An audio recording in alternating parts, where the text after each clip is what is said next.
Who won it? Thanks G'day very there, much, Ian. Ian. Yes, it's like in a... Oh, so it is beautiful sunshine down here, folks. We are on YouTube now. The toss has been thrown here. Willunga have won, which is our home ground. And we'll be kicking to right of screen. And for our radio listeners, that is going down towards the end of Maiponga, Yankalilla and down the Fleurieu Peninsula end of it. So, for the teams that are here, as any of the people on YouTube, red and white is Willunga, the home side. Will be kicking to the left of screen, and their opposition is from down the road, up over the hill and down the road, which is Mount Compass, maroon and gold, and they will be kicking to the right of screen, as we've said, down to the Yankalilla Township end.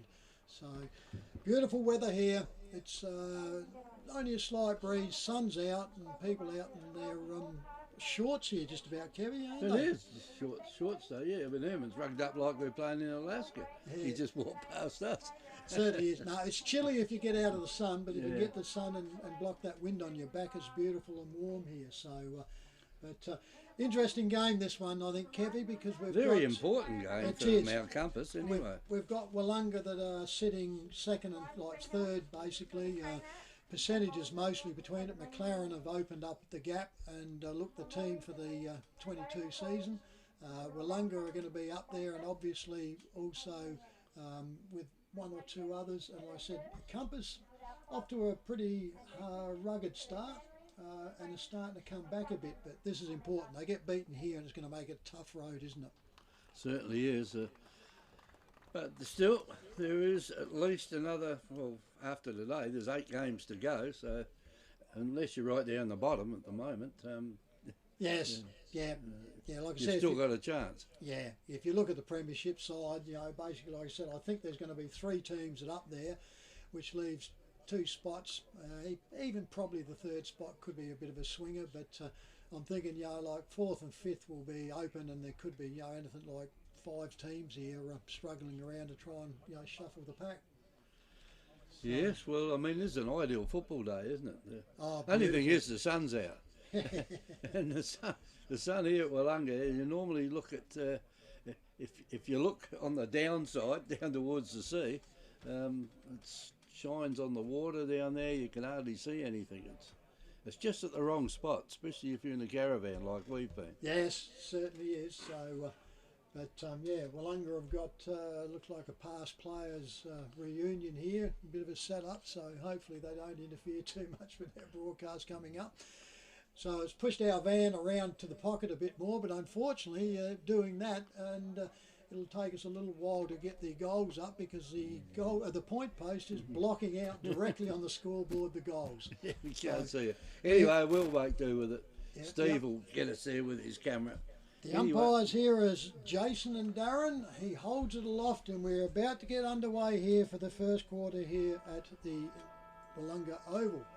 Siren sounds, ball goes up, and we get underway. Up they go.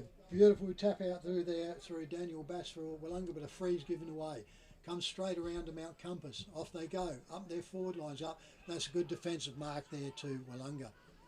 Comes off, goes to the top side of the oval, goes out, finds his player out wide, turns around, that's Meagle. Brett Meagle turns around on the wing, top side of the oval, comes back, taking his time normally. Willunga like to move it well, but they're going, up they go, straight out, can't get to the to the ball up there. Compass with the handball back, goes back on, finds the player out centre half back, hits off the ground, goes out, Meagle finds it once again, turns around the Willunga player, comes back onto him, comes around to Mills. Mills puts the ball up forward, goes in the flag pocket, and out comes the player there in Tommy Vakunas. Off he comes, staggered over there, the Mount Compass player there, and that one there was Brent Creek and just gradually took it. Comes off the top side now, comes around, hanging into it, goes off, Compass with a handball, goes back to Vakunas. Vakunas goes back around to Bailey Hand. Hand goes off, finds his player out there, and that is Corey Grove. Compass with the ball now, goes up, off hands in the forward pocket for him. Socket off the ground there by Willunga. Goes up to the top side. Coming out quickly there is Leo Turner. turns around for Mount Compass, puts the ball up. This looks strong, and he's missed wide, so he misses out there, and it goes into the forward pocket. The FPA scoreboard, both sides on 0. Yeah, and no one can score at the moment. The ball's gone out of bounds right in front of the scoreboard here, the electronic scoreboard. Kick back in by Willunga. Down it goes. Two players go up for it, neither can mark it, and Willunga now, they push it forward. They've got a chance here to get it out. They have, and it's gone out there through Danny Irvine, and Irvine holding the ball. Oh, silly play. That's Dukas, Danny Dukas. And he's given away 25, Kev. Well, he has, yeah. And probably it didn't need to happen, but this should be a goal from there, and it should be a goal for Mount Compass. He kicks it in short. Out it goes, and the player there with the ball now is Tom Pinion. Not a great deal closer, but I think he's probably a better kick for goal than the last player. He's been leading goal kicker for quite a few times here in the Great Southern Football League. Tom Pinion, yeah, he had a go at Norwood's a couple of years ago, 2 or 3 years ago. He's acquitted himself well at that standard too. Anyway, in he comes now, about 40 odd out, and the ball is way offline, and a minor score only. That's the first score of the game so far, and it is 1 point to Mount Compass. Quickly, Willunga brings the ball in, gets to the inside 50, but can't get away with it. Hits the ground, gets up, breaks out quickly there, Mount Compass, gets a ragged handball out, goes over quickly over there to Hunter. Hunter puts the ball up in the forward pocket. Willunga let it go, tries to get it over there. Was it finally touched? I don't think it was. The umpire said, yep, you were shepherding it out. You made no attempt to try and stop it, so it'll be a ball in the forward pocket. You must at least make a reasonable attempt to keep that ball in play. In comes the ball. Up it goes. Ruckman go up, thump forward, up and down. Goes around quickly over there into Darcy Scott for Willunga. Puts the ball up onto the back flank, comes out there and goes straight in the arms of Brent Creek from Mount Compass. He looks up, right on the true wing position out there, brings it up to centre half forward. Up they go, off hands, comes over the back, runs off into it. Willunga gets the ball up, goes out quickly, kicks up onto there, well over the head of his player, goes over, overstepped it onto there, couldn't get away with that. There was Craig Nelson. He turns round. Compass picks the ball up, goes back into centre half forward. Nobody in particular, and they turns round, but they recover well. Goes back, handball comes up over there, over the top. Just enough interference put onto him. He centres the ball, comes back up into square, goes up, pushed over by Willunga, hits out there, goes out quickly out there. That one goes to Lachlan Scott. He goes off, handball goes off, comes off hand, and onto the forward flank there for Mount Compass. Mount Compass has started well, Kevy. They're trying to do the they have well. They've had all the plays so far, and the ball now is out of bounds on the half forward line on the high side there in front of their club rooms. Short throw in there by the boundary umpire. It's on the ground now. Willunga grab hold of it and get rid of it now. It is a chance for Willunga to do some attacking down the ground. The back of the pack, a mark was taken down there by Willunga. They kick it into the forward line out there. Maybe a little push out at the right time then, and it's a goal. Well, it will be a goal, you would think, from there, and that is Brad Haskett. Big Brad, yep. Big Brad, and Haskett should be able to put this one through from there, and he's probably about 20 out, and that'll be about all. You won't even need to get too close to the man on the mark to put this one through. He comes in now, should be the first goal of the game. The goal umpire just moves his head backwards, nearly stays up the tree, and that is the first. FP Ag, the name you can trust for all your farm needs. FP Ag Rural Supplies has the knowledge and know-how to help you improve your production with expert agronomy advice for your pastures, hay production and broadacre cropping, fertiliser advice and spreading, animal health strategies, fencing needs, expert viticultural advice, livestock sales options, and we also offer an on-farm delivery service. FP Ag, with 5 fully stocked branches across the Fleurieu, we're in your field. Centre half forward, so Haskett will Where's be the man Burdett? He stand must out be of on say, the bench, is he? Yeah, he must be. So I Anyway, haven't the seen him out umpire there. tosses it up again in the centre. In it goes. Compass kicked the ball along the ground, down to the half-forward line it goes for them, and the umpire will have to come in here and throw it up. Yeah, the sun's shining out there. A couple of shiny chrome heads out there, isn't there? That's one way to get the ball out. You just run in and kick it off the ground when the umpire throws it up. There's Burdett now. Burdett's around there, but they're standing there putting their hands out. Yeah, holding the ball, no The attempt. umpire's given Burdett the free kick for holding the ball. He kicks it across. He's got a player out there by himself, and Burdett doesn't often miss with the kick when he kicks it to somebody. Billy Cook. Yeah, it goes off now. They've got a line up down that far side of the ground. Meagle. And Meagle now has marked it. Takes a long time to get it round to the goals from there, though.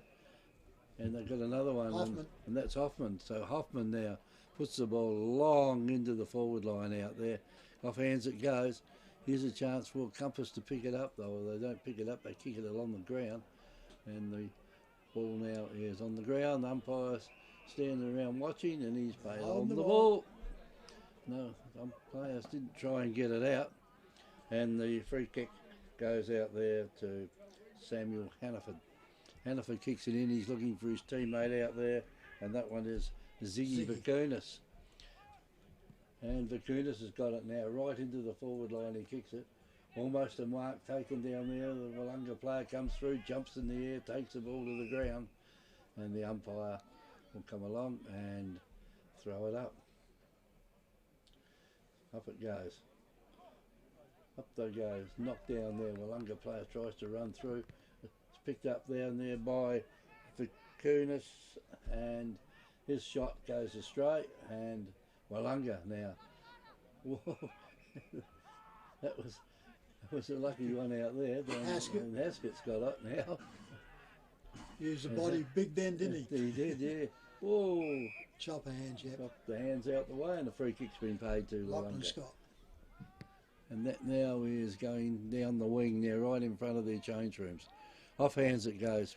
Compass picked it up there through Brent Creek, and he goes back in now, and it's gone over there to Tom Pinion. Pinion looks up, finds his teammate out there, and that one is Ziggy Vakunas. And he tries to do a boomerang kick, and it boomeranged a lot before it should have, and the ball's gone out of bounds. And no, Corey Grove got it. He marked it inside, so can't see around the corner. I'll take it. So yep, no, it's just stayed inside the boundary line, but he's tucked in very sharp here. Going up, I don't reckon Favours walks up, drives this ball, hangs it, and whoa, pushes across, and he's gone right across the face, out of bounds on the full. That's where he needed that hook one. Yeah. Right footer. Yeah. And guess who's on the mark there? Burdett. He brings his own football normally to these games, and once again he's starting to get into it now. His kick finds the mark, which we're used to it. So they come again, out they come wider again into here, and they find Billy Cook in the back pocket. Turns around, goes up, Tyson Hoffman comes up now, for Willunga, gets to play on now, drives it up, club room side, goes right up to centre half forward, goes up, just dropped out the back there, the Willunga, and Compass are trying to make amends in here. Goes out, the ball goes up, Compass are working hard, Creek can't get that turn, turns around, goes in, players onto here, throwing it all the way around, goes in underneath, on the top, and the umpire's going to have to come in here for he's giving one for high to Willunga, who they get up with it. He walks around, gets himself up there, and it's Hutchins. Hutchins goes up forward, goes off, comes off, just overhands, rows over. So FBA scoreboard, 1 goal, 1 to Willunga, 1 point to Mount Compass. Well, now FBA scoreboard. Compass bring the thing back in. He kicked it in short, and he kicked it straight to the Willunga player standing there. I think he was so surprised to see that happen, but anyway, Compass now should be able to get away with it here. They can't. Pushed across the boundary line and out of bounds. Right forward pocket. And Willunga are kicking towards the harbour end. To the right, for those that are watching it on TV. Umpire throws it back in. In it goes. Knocked over the back. Here's a chance for Willunga away again. Kunis gets a quick hand pass away to the player in the middle. If he can get it down there, that'll be okay with him, and that is Shane Heatley had hold of it then briefly. He gets it back again to Ziggy Vakunas, and Vakunas now will kick it right into the forward line. Off hands it goes, and there's been a free kick paid here. And that free kick goes to Brad Haskett. No, Corey Grove, Compass. Oh, sorry, I took the wrong team sheet. Yeah, same number. Corey Grove, yeah. A different team. Yeah, he might well. Yeah, well, he shouldn't have any problems with this one, should he? He's only going to be kicking from probably 25, almost directly in front. We wait for him. In he comes. Drives in, steps it up, drives the ball. He makes the umpire just walk in, wait for him to give a decision. There she is, goal. The Royal Family Hotel in the main street of Port Elliot prides itself on having a family atmosphere. The dining room is open for lunch and dinner 7 days a week, offering great food specials and friendly service. Enjoy. Why not wind down with friends and enjoy a drink in our superb beer garden, one of the best beer gardens on the south coast. There's traditional pub-style accommodation available and a drive-through sip and save outlet. The Royal Family Hotel, 32 North Terrace, Port Elliot. You think they'll be finishing second or third. As I said, McLaren seem to be breaking out and making it all up. Umpire back in the centre. Jason and Darren are up there. Off they go. Comes off hands. Swings around. Finally gets it out. Hoffman got it out. Comes out there. Charging out is Willunga. Turns around. Handball comes off. Goes off there to Altus. Bass gets it. Goes off further. Spins around. Handball comes back again. Series of handballs by Willunga now trying to control it up there. Marcus Burdett's held onto. Dropped the ball when he gets to the free kick for hanging on too long. So he's on the forward flank. Drives up. Likes to set the ball up here. Easy one. If they run out to it, goes over the back. Comes out there. Whoa, that's high. Comes down there to Compass, and Compass gets the one through there in Riley Endersby. Looks like a young player too. So minus I one. think So they've he's been around for a while. Yeah, he's a Colt because he's a -1 player. So anyway, he goes off, finds his player upfield in Nash. Nash comes up, he waits. They're stagnant a bit now, Compass. Kicks it up the clubroom side, just up in the air. Bodies go up. Hoffman can't take it. That's unusual for him. That's thrown out there by Compass. Gets away. It comes off there. Hoffman, he gets pushed over into the back though, and the umpire says over the boundary line for a ball in right in front of the change rooms here on the Willunga Oval. Might have been a push in the back before that. Yeah, he played for it a bit too, I think. So yeah, he was always heading that way. So boundary umpire sets himself, puts it up, goes up and down, gets all up there. Bass gets it, turns around, half hands, comes out quickly through there in Danny Irvine, puts it forward, comes out there. Compass breaks it out from the back lines, goes up now, up on the wing, comes out there, but coming out on the chest quickly there is Lachlan Scott. He plays off, takes it out the top side, finds his player quickly there in Job Colwell. Colwell goes out, finds his player quickly there in Braden Irvine.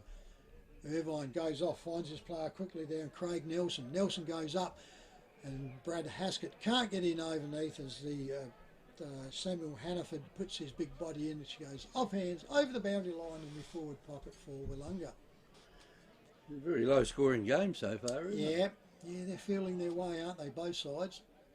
Up it goes. Ruckman go up, they wrestle each other, turns around, picked all up, socket forward there by the Willunga, but it's marked right on the death knock there by Mount Compass. Drag the player off. They're not giving him much room in the back, is they? So it's, you can tell Scott Brown on the mark, he's wearing long sleeves, loves them. Up they go up there. Haskett can't get to it. He took the pack downs like a bowling ball. Skittles went everywhere. Turns around, gets up, quickly comes out there and Compass brings the ball up there, but bad going, and it goes straight around to Daniel Bass, the ruckman from Willunga. He drives, dives out the top side, finds his player easily, goes out there and Lachlan Scott.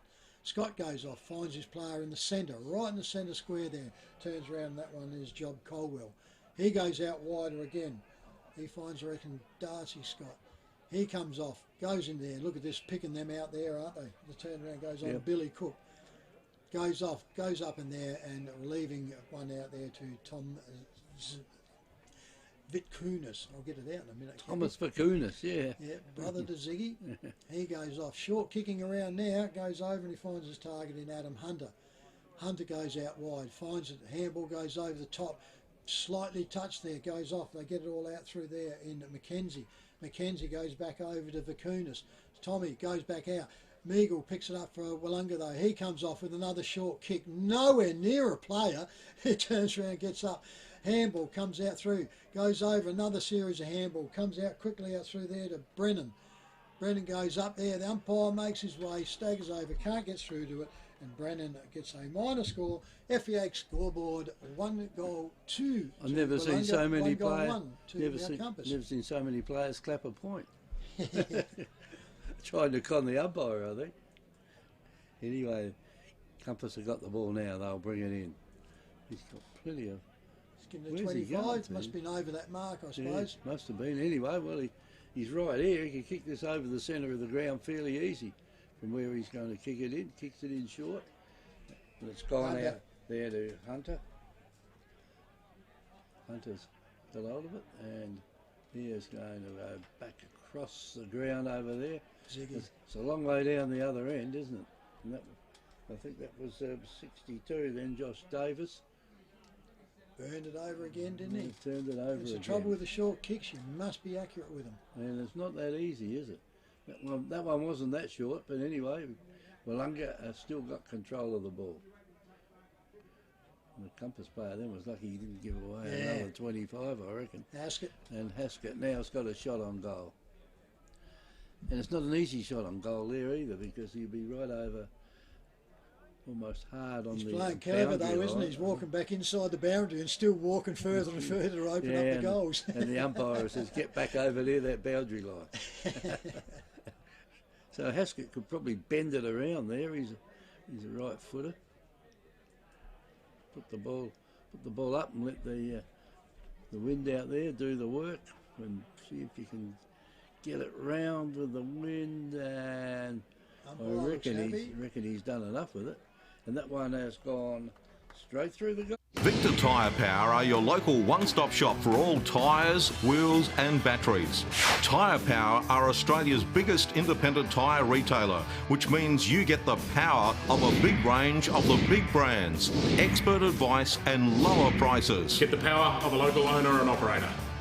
Get the power of great service that keeps you coming back. Get the power. Victor Tyre Power, 170A Hindmarsh Road, Victor Harbour. Get the power! See the short passing and kicking going on it's got to be accurate, otherwise it puts you right under pressure. And about the only team I've seen so far in this league up to date with halfway kippy is my Ponga Select. Certainly throw the ball around, they'll go from the wing all the way back to the back pocket and come down, but they don't stop, which is a real secret to it. Back in the centre, up they go, turn around, nobody really gets it, hits the bottom, comes out there, picked up quickly there by Willunga, tried to do a handball but he missed, and that was an airy, so it's a throw and it goes over, and Nathan Hicks gets the ball for Mount Compass. He's on the wing position there, top side. So he turns around, goes up, he's got the leading player there in his player in Grove, but he didn't want him, comes right up full forward, can't get to it. Comes round in there, picked up, couldn't get his boot to it, comes Nash. back off to there, Nash, yeah, just a bit unusual, just off balance when he tried to kick it, and goes for a ruck here. Mills will go up here, his little bounce goes up, yeah, they tried two of them up. Willunga gets it up, goes around, kicks the ball, goes up, over the top, finds it, gets it on his chest, turns around quickly, Compass player was on his legs, going up to it, couldn't get onto it, over the back goes, hanging on, and goes round there, quickly around there, and that one there has hit Scott Hunt. Haven't seen him for a while. He has gone high and way out there. Lucky to keep it in, right onto the boundary line. Finally it goes over, is it, for the boundary line for a throw in the forward flank, but that was a shocking Yeah, we haven't seen him play this year. No. I don't think. Maybe he's trying to get qualified. Last year we picked him up with his weight, didn't we? He looks like he hasn't lost any, so Ball goes back up, goes up. He tries to do the rucking up there. Can't pick it up. Up and out it goes out through there, through Brenson's. Up and down it comes down. Can't get up. Compass quickly picked it up. That goes up and under by Hicks. Nathan Hicks goes up. Up and down, comes out to there, turns around, and we pick up their Willunga, wrap him up, and they're still on the 50-metre arc there for their forward line. Up she goes, turns around, gets up onto it. Ball goes up and down, turns around. Handball comes out, goes over there quickly to Brennan. Brennan goes up, he handballed out there straight away out to Scott Brown. He goes out and finds his player quickly there in Job Colwell. Willunga with control of this, he's looking for a lead and he can't find one. Off he goes, forward flank, drives it into goals, turns around, body on body goes up there, slides down there, and Vicunis, it looks like him, yep, Ziggy turns around, no, I reckon the other one out there was Hunter. Hunter goes out wide, can't get to his player, he turns around, he gets run into, could be head high, turn around, gets off, and must come off. I think it is head high. Yeah, it's either the free or just unfortunately kicked it off there and Compass. I reckon that's Reece Chadwick. Off he comes now, he drives up there, and that's a poor kick, hits the opposition on the chest there, and Billy Cook. Billy Cook runs around now, goes off, goes into the pocket, up there, out there by Compass. Compass handballs off, finds his player quickly over there, and that one goes over there to Acton. Acton goes off, puts it up onto the wing, over there. Billy Cook gets the ball up, handballs it back to his player. Off he goes, over again. Now Willunga throwing it back, can't get an opening. They go back again, goes right back around here, quickly picked up into here, and goes around into there, and it goes forward. And on the chest mark there is Danny Jukers drives this ball now right up to full forward. Off they go. Compass goes up, can't get it down. Picked up there. Going around by Tyson Hoffman. He gets tackled. Going for holding the ball, and he turns around and goes out there. And Hannaford gets it and kicks it from Mount Compass. He finds his player on the back flank. They're stuck down in there though. They come out, dangerous. Turned around, kicked out quickly out through there, and Creek for Compass puts it over, and he finds his player in Hunter. They're kicking around there, but they haven't got any progression out. We've got no further down. Goes out there now over to Thomas Vicunis. They're still in the back pocket, so they've had 3 or 4 possessions. Now they go back the other side, and they're still in there. Goes out there to Hannaford. Hannaford drives it off. Now they've messed it up. Over the top it comes. Over there, they can't get it off. It's smothered off as the kick comes out. Compass handballs outside, trying to get it away with it. Turns around, spins around and gets out of it quickly there. And that one there was Wheatman. Goes out now, up into the forward pocket here for the Compass side, but out there repelling is Willunga.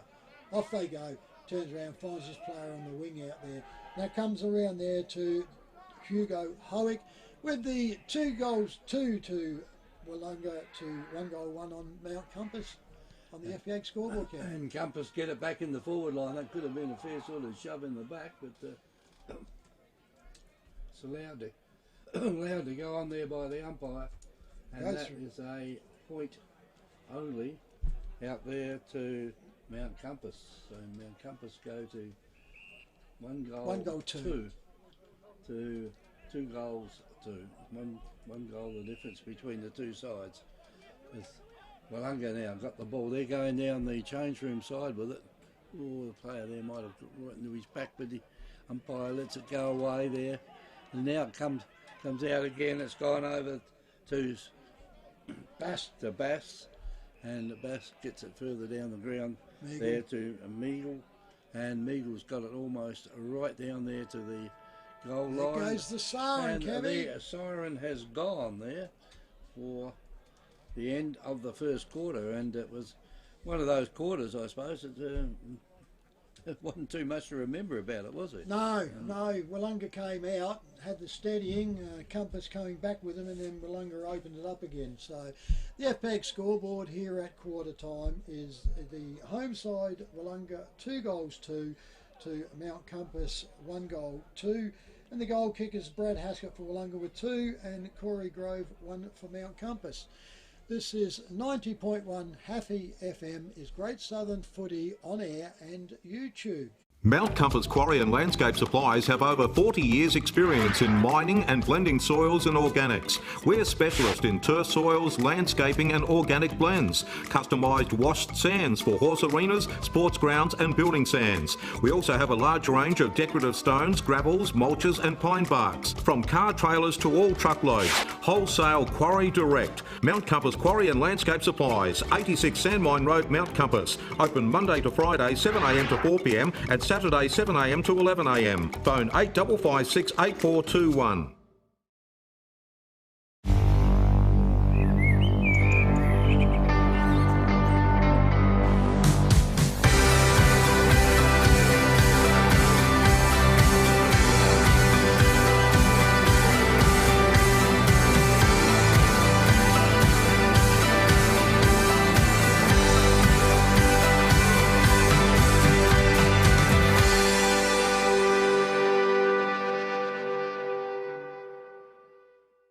Victor Tyre Power are your local one-stop shop for all tyres, wheels and batteries. Tyre Power are Australia's biggest independent tyre retailer, which means you get the power of a big range of the big brands, expert advice and lower prices. Get the power of a local owner and operator. Get the power of great service that keeps you coming back. Get the power. Victor Tyre Power, 170A Hindmarsh Road, Victor Harbour.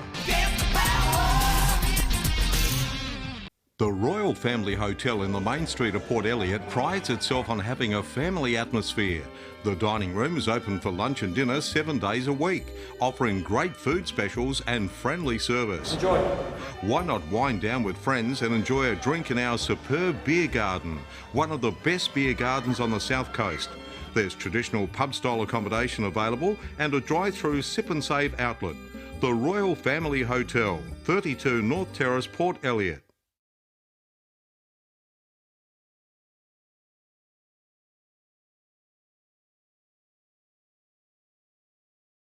FP Ag, the name you can trust for all your farm needs.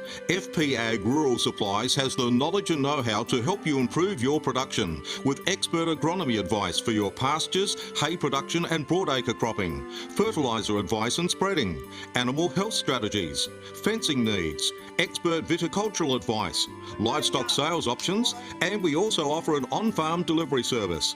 FP Ag, with 5 fully stocked branches across the Fleurieu, we're in your field.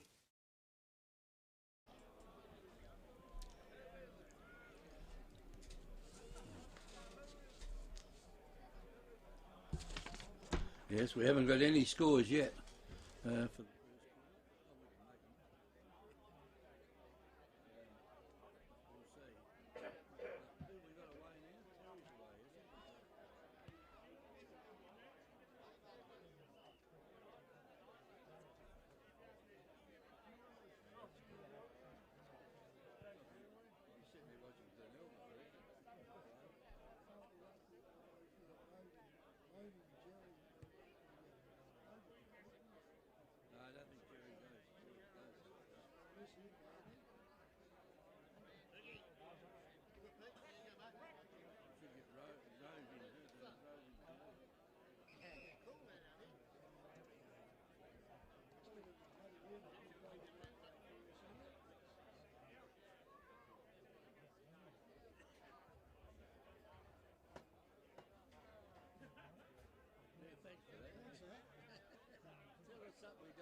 pass gets tagged and he goes to get his kick away quickly there.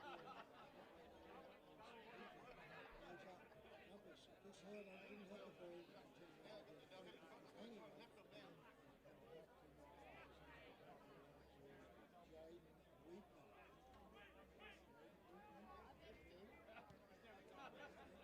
Centres it, full forward, up with a big jump, can't come up and down, comes out the under, he's 6'8". Goes up, quickly comes out there in the back flank. Oh, good job there, body on body. First hold, yeah. Not no ball, good tempo there. Turns around, Handley goes back in, can't find Willunga now. Hopples out onto it, goes over. Willunga now, Handley, breaking it up. Needs to get away with it quickly, and he does. Comes out long and finds Hoffman. Jason Hoffman, centre forward, goes forward. Not a real good quick. Haskett just held the play in underneath it, turns around, throws it back. He was a scoop, I reckon. You can't do that. Open hand has to be a fist, so you can't change direction of the ball with an open hand. It's called a throw. So now Cumbers right against that point post. Goes off, goes up the top side, over the back. Burnett can't get it. Comes off the ground, goes quickly up there, goes around onto Danny Irvine. He goes over and he finds his player in the play of the time and Brett Neely. Neely now, probably 40-42 to go. It's hard to kick up there, isn't it? So he comes downhill for there. You see that big white line in front of him is the 50-metre arc from goals. So he'll step inside that. Kicking around about 42. Drives it up. It's going to be hanging around. Goes narrow. Umpire looks and looks pretty good. The players out there. Umpire goes goal. Neely gets...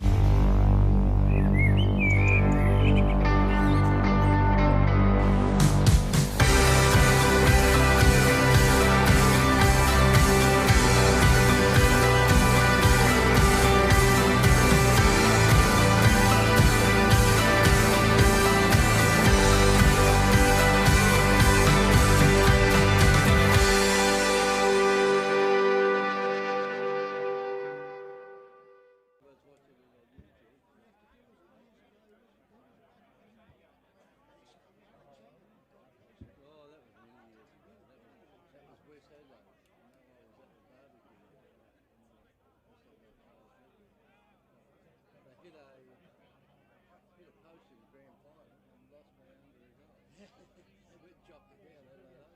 Ball has been back and gone up. Burnett gets back in the air side step. He's ballet dancer on his feet and he's well balanced. Comes around and handle now, goes over further. Hits him there on Hutchins. Hutchins goes forward again. He's going to kick. This could be the start of the rock. Yeah, 15 metres out. Virtually only a very slight angle. Comes in.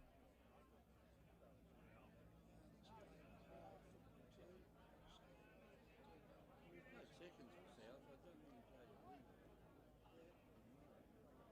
In he comes, drives his ball up, goes out.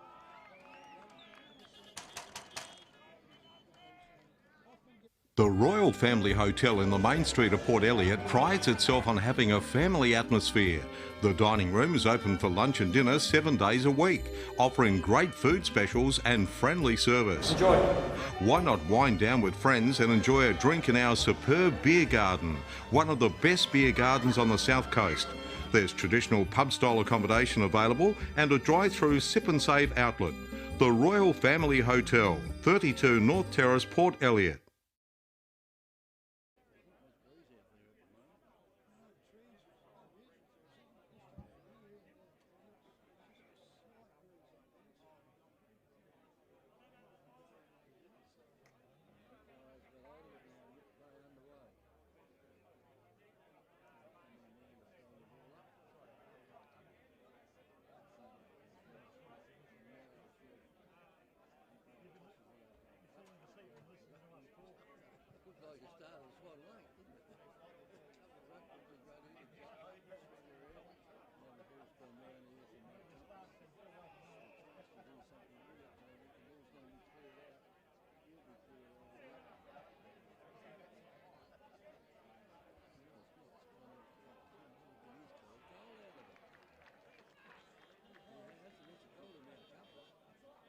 Victor Tyre Power are your local one-stop shop for all tyres, wheels and batteries.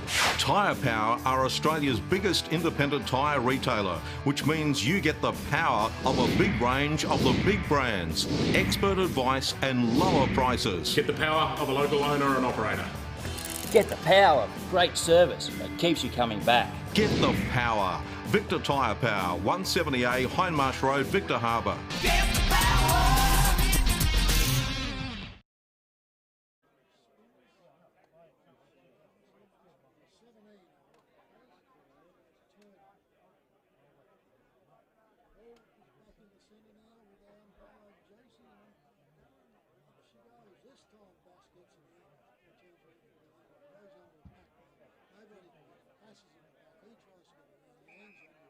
Really doesn't want it. Ziggy's got him.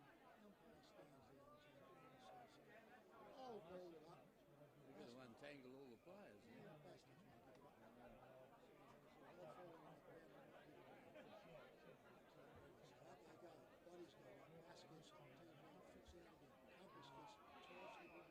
He sidestepped, which was an opportunity, I reckon. The umpire's gone in, given the free kick to Compass. He had the opportunity, stepped back in this. That's a good decision. Turnaround goes up there to Hunter. Hunter goes out wide with it. He turns around. Now they're going to the fleet. Up they go, over the back of the puck it goes. Turns around, goes into there. Turns around. Drive over the line. The umpire says, in the back, free kick to Willunga.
Yep, yes. He's probably thinking golf is very good. Haskett shouldn't have any problems kicking the goal from here. Two in the first quarter, didn't he? He's about 30 out. He's a bit closer than he was in the first quarter, though. In he comes. He's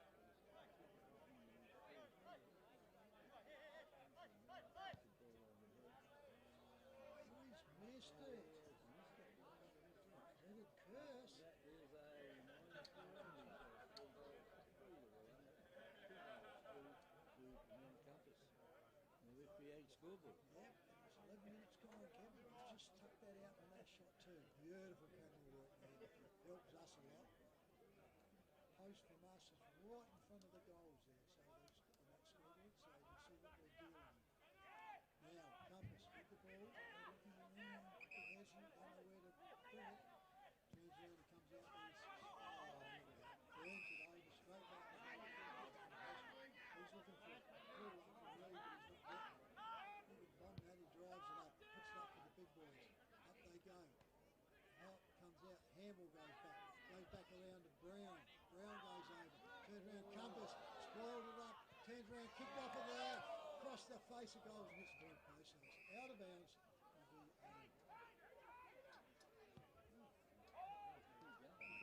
With the point post, I thought it should have been a ball up, so anyhow, they classified that as untouched, so it's interesting. Up it goes, turns around, fist comes up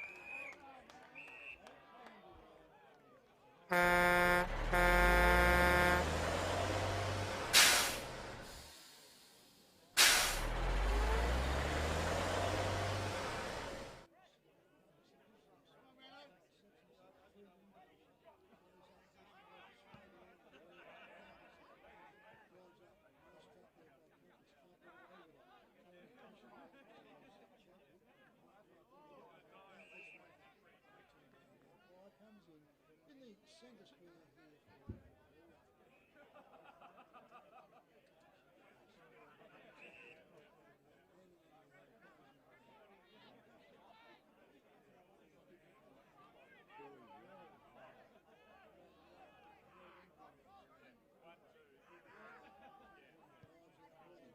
Run, probably not a smart move. Good mark though over there, but a lot of pressure over there, and that's Hunter. Hunter goes off the Compass, he goes forward and finds Cocoons. This is Ziggy. Ziggy turns around, spins around, pumps it. This is curl out of the pocket. Off hands it goes over the back, hits rush through, goes through minus 4. So Compass going to 2 goals, 3, and yet they're scored into Willunga for 4 goals to 3.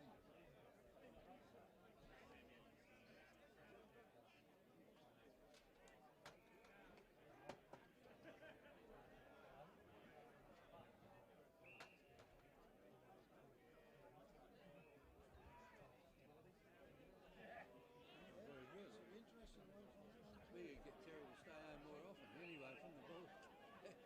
Kicked in now and then. And Willunga got it now. Across there has gone over to Joe Colby. Colby looks up at him.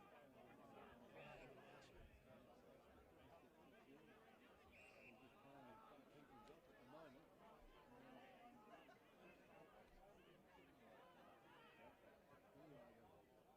The ball now is kicked Otis. Kicked in there by Otis. And over it goes to Otis.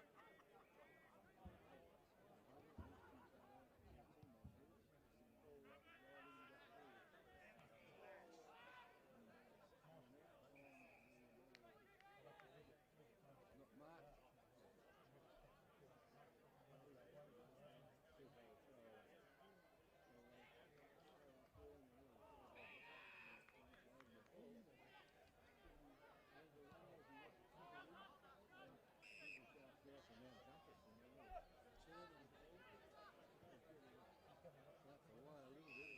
It's gone over there to Thomas Kunis. And Kunis now kicks it all around and it's gone out there. This is off, it's gone across now to Klaus Simmons. I say just outside the 50. Then he's decided to kick it back again. Now they'll do something. He goes down the other side of the green. Heatley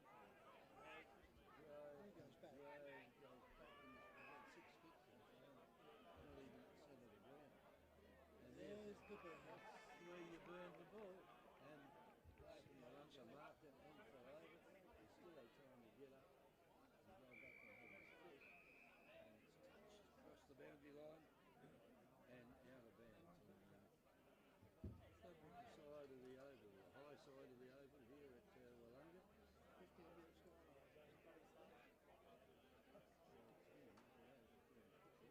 Anyway, the umpire tosses it in, down it goes. And Willunga got it again, they put it up high out there. Swinging before it hit the ground. And this is a chance now for them to jump us, but the sickness too long. Far too long. Away you go.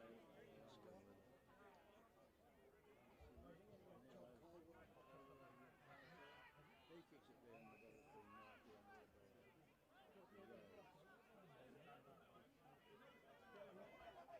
Stop now, aren't they? They just can't get a flow on. Up she goes.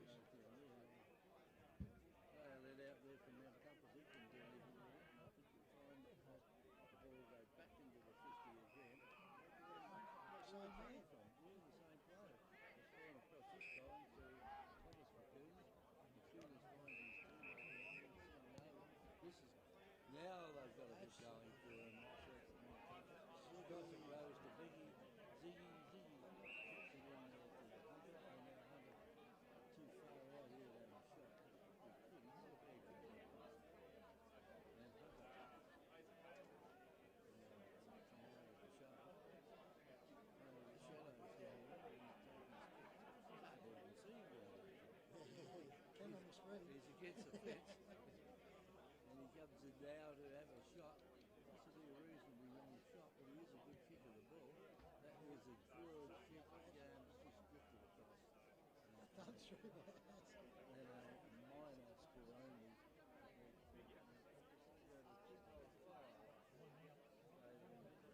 Four goals through on the FBA score.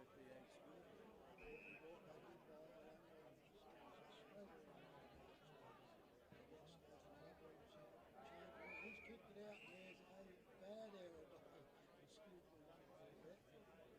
He didn't do that very well. If Nifty's listening, he won't believe us. So the player should be told to burn down and come back inside, should be listening. So he goes up they go forward, off hands, comes up with the hands in the back, and Pinion gets the right in front, so hands in the back.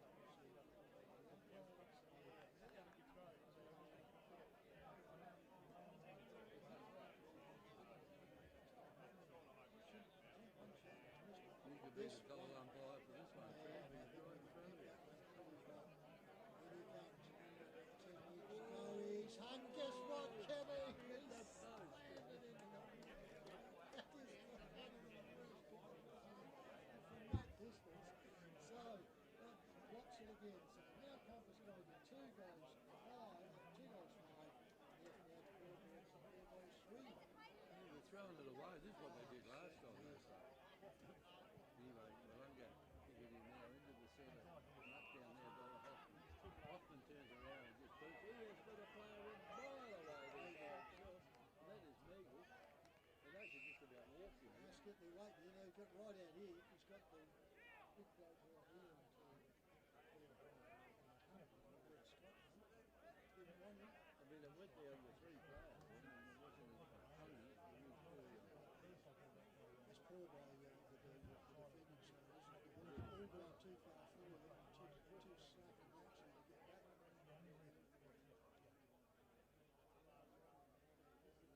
Missed his last one, didn't he? So drives up, gets this one, umpires waltzing around. He says, another one scored up there.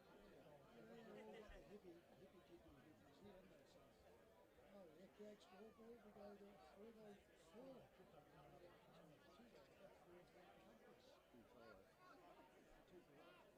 2-5.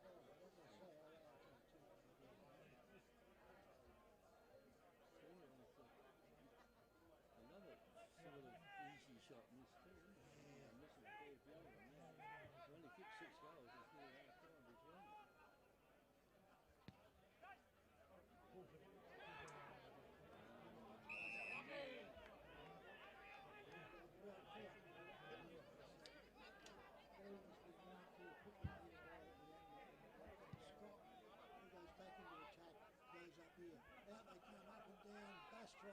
second one going out. Under there, gets the boot to it, Willunga. Can't get to it. Pushed her down. Compass tries to come out. Picked up quickly there by Hoffman. Hoffman goes off. He misses. And there's another minor score to Willunga. They go to 4 goals to 5. 2-5. Left out scoreboard. And yeah, we've got Neil Lang at the half time up there. Kevin. Neil Lang, I know Langy very well. Yeah, he's been Fishing with him plenty of times. has been the president here and head trainer for many years and trainer for these He's been for everything. Anything that we need to train for, Langy's what he's done. Anyway, we'll find out all the things that he has done. He's been away with the SANFL team as well. The SANFL state country side. Anyway, the ball's out there now. They're trying to it on the ground.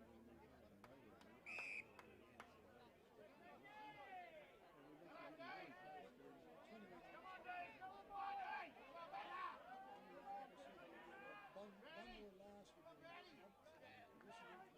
up it goes. Bus gets it all out, comes out there.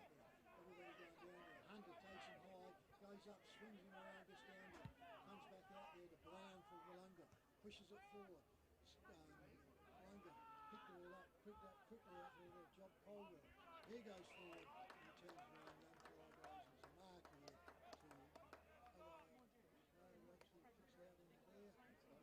I got it is with the curly hair and Hugo Oak. He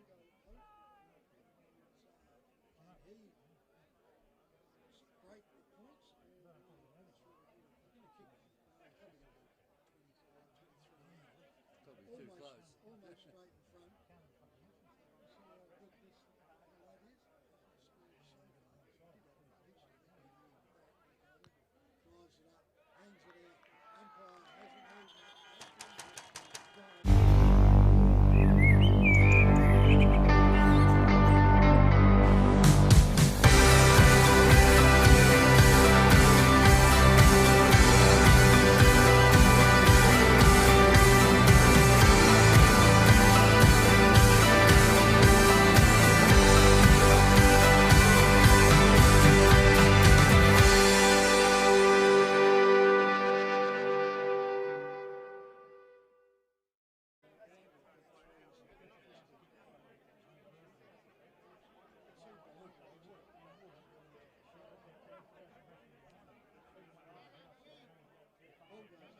Comes back down, Willunga gets it, gets a handball on the tackle there, comes around, handball goes back out, comes around quickly right around to Peter. Shane Peter goes forward, he plays the defensive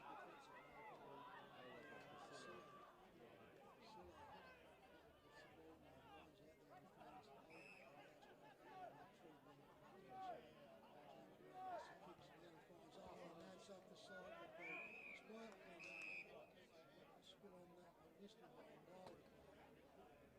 Get a hand to it, put over there. It's when you're trying to pass over short distance, it's hard. Just this little leg through it, comes off the boot,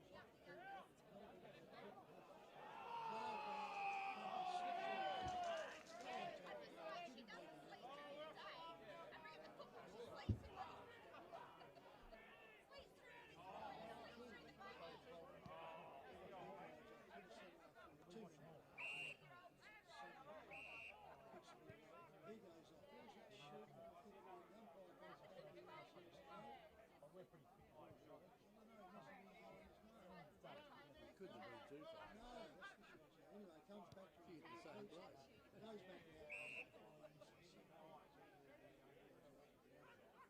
out. There's the other short. Goes off.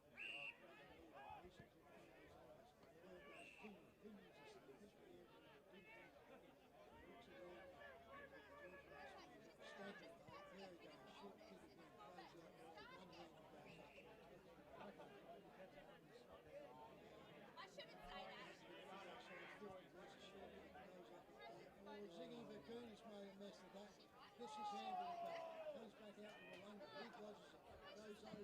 Picks the ball up there. Goes over. Goes over the ball.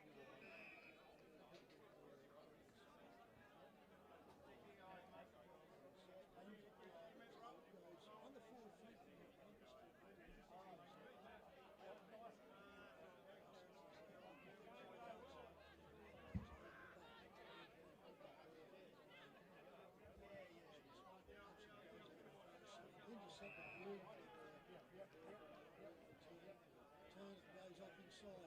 ball comes behind by Brown, goes off, handball by Willunga over the top. Handball goes back out, but that was blind, it goes into it. Turns around, gets stacks in there, comes it all out, and goes round. Slap out there by Grove. Punters now, turn around, Hunter gets it, kicks off inside, goes off inside by Colwell. He got called out. Colwell comes out, goes out for his They must just give him the run. to run, just get out and run. Yeah, it goes over somewhere. Why not if we get on it? Goes to the Silo goes up there, goes up, over the top it goes. Straight through the legs there on Hunter. Goes right, he's smashed out through there. Turns around. Hunter dives back on. He gets wrapped up. He goes underneath. Acting centre half forward position.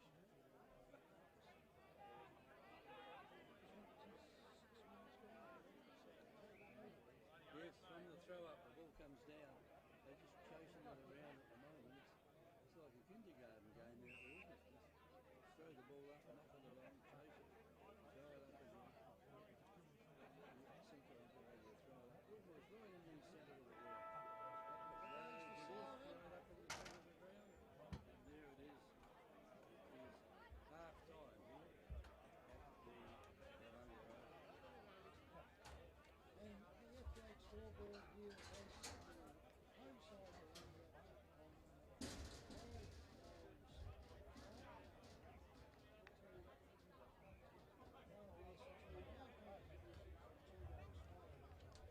quarter time scores with hopefully around the rounds at peak time.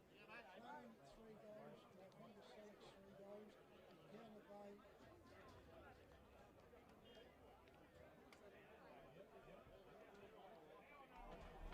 Thanks for that. So it's 10-1 to McLaren to 4 goals 2 for my Ponga Selects.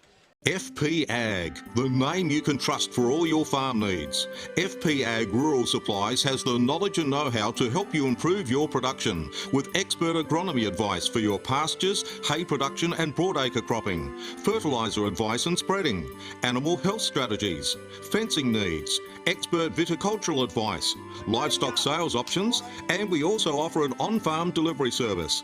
FP Ag, with 5 fully stocked branches across the Fleurieu, we're in your field. The Royal Family Hotel in the main street of Port Elliot prides itself on having a family atmosphere. The dining room is open for lunch and dinner 7 days a week, offering great food specials and friendly service. Enjoy. Why not wind down with friends and enjoy a drink in our superb beer garden, one of the best beer gardens on the south coast. There's traditional pub-style accommodation available and a drive-through sip and save outlet. The Royal Family Hotel, 32 North Terrace, Port Elliot.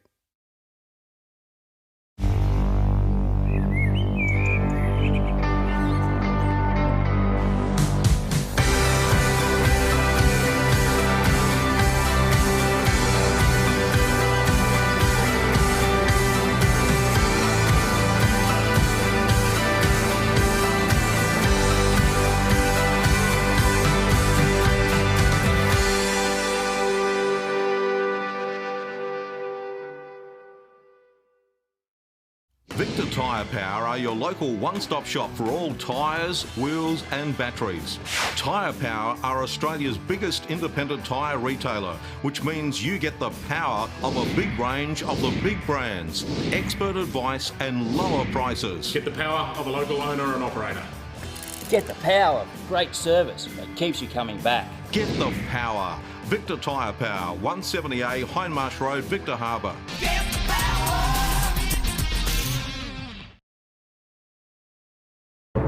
Happy FM's Halftime Hub, brought to you by FP Ag. We're in your field.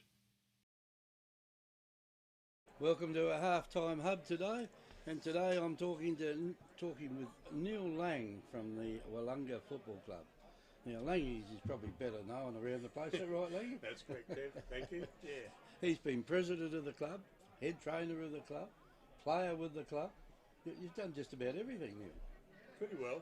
Yeah. No, it's been a good, fun time here since growing up here in Willunga, and yeah, been a part of the Willunga Footy Club. A lot of changes over the years. So you grew up in McLaren Vale, didn't you? No. I was a Willunga boy. We lived up over the hill there on Pages Flat Road. as a family. Then we moved to McLaren Vale in '72. And then you decided to still follow the Willunga Football Club. Yes, I only ever did 1 year at McLaren. That was a B grade cricket, and I won a premiership. Never won a premiership in my life in Willunga or anything, but plenty of looking after them as a trainer. Oh, yeah. So yeah. Oh, well, that's good to hear. And Morphett Vale and other clubs, the other side of the river. What are you going to hear about Morphett Vale? Well, when we were junior football here, it was very hard. I mean, we could always compete against McLaren Flat and McLaren Vale and maybe Willunga, but Morphett Vale and Ranella Christie's Beach was really dominant in junior football. Like it was, you played Morphett Vale or Ranella Willunga, it'd always be 30-0. So it was in other words, what you're doing to other clubs now, you had done to you. That's right. So it's a circle, and there's probably when we moved to Great Southern in '86, there's a lot of negative things about Willunga being too strong to come into the Great Southern, but yeah. So that was about Morphett Vale, but yeah. So you were involved with the vote then, were you? Yes, involved in the vote. Yeah. And a pity we tried to get the netball across, but no, only the football did it for a lot of years. So yeah. So a very good move, you would say now. Looking back on it now, 1986, the move was made. That's correct. Yeah. Giles, he carries the flag for that. He reckons him and Ron Simons were the keen instigators after Malang finished up to bring Willunga into the Great Southern, and it's been. I don't think at the football standard, even though Willunga were probably, they hated us in a way, especially down, along the coast there, that we were too strong. But I think Willunga itself made other clubs come to challenge us and made it a better league. It did. I think it did. I mean, it improved our inter-league side no end. It did. The Willunga club coming into the league, and I mean, things like that you can't stop it. No. And I think it was probably a good move. I know some of the other clubs said, oh well, they were too strong, and then when of course McLaren came in, they said there were two clubs too strong down there, but McLaren have only won one premiership. That's right. Yeah. So they're going up for 18 years since it was 2003 that they it was last A grade premiership. So maybe it's a 20-year chase for them this year. You remember that, Langy? They beat Willunga at Mount Compass. Yeah, they come from fifth, and Normie Bergman, good old Normie from Port Lady, coaching McLaren, he retired before the finals. He chucked it in and said, "Well, I've got to coach again," and they won a premiership. So he probably pulled the pin a bit early. Yeah, I think he did. That was a bit of bad luck. Now, your football career, Langy, how many years did you play football? How many games did you play? Well, 187 only for the club overall. So I finished when I was 21, and that's basically when I. Terry Thompson was my last coach.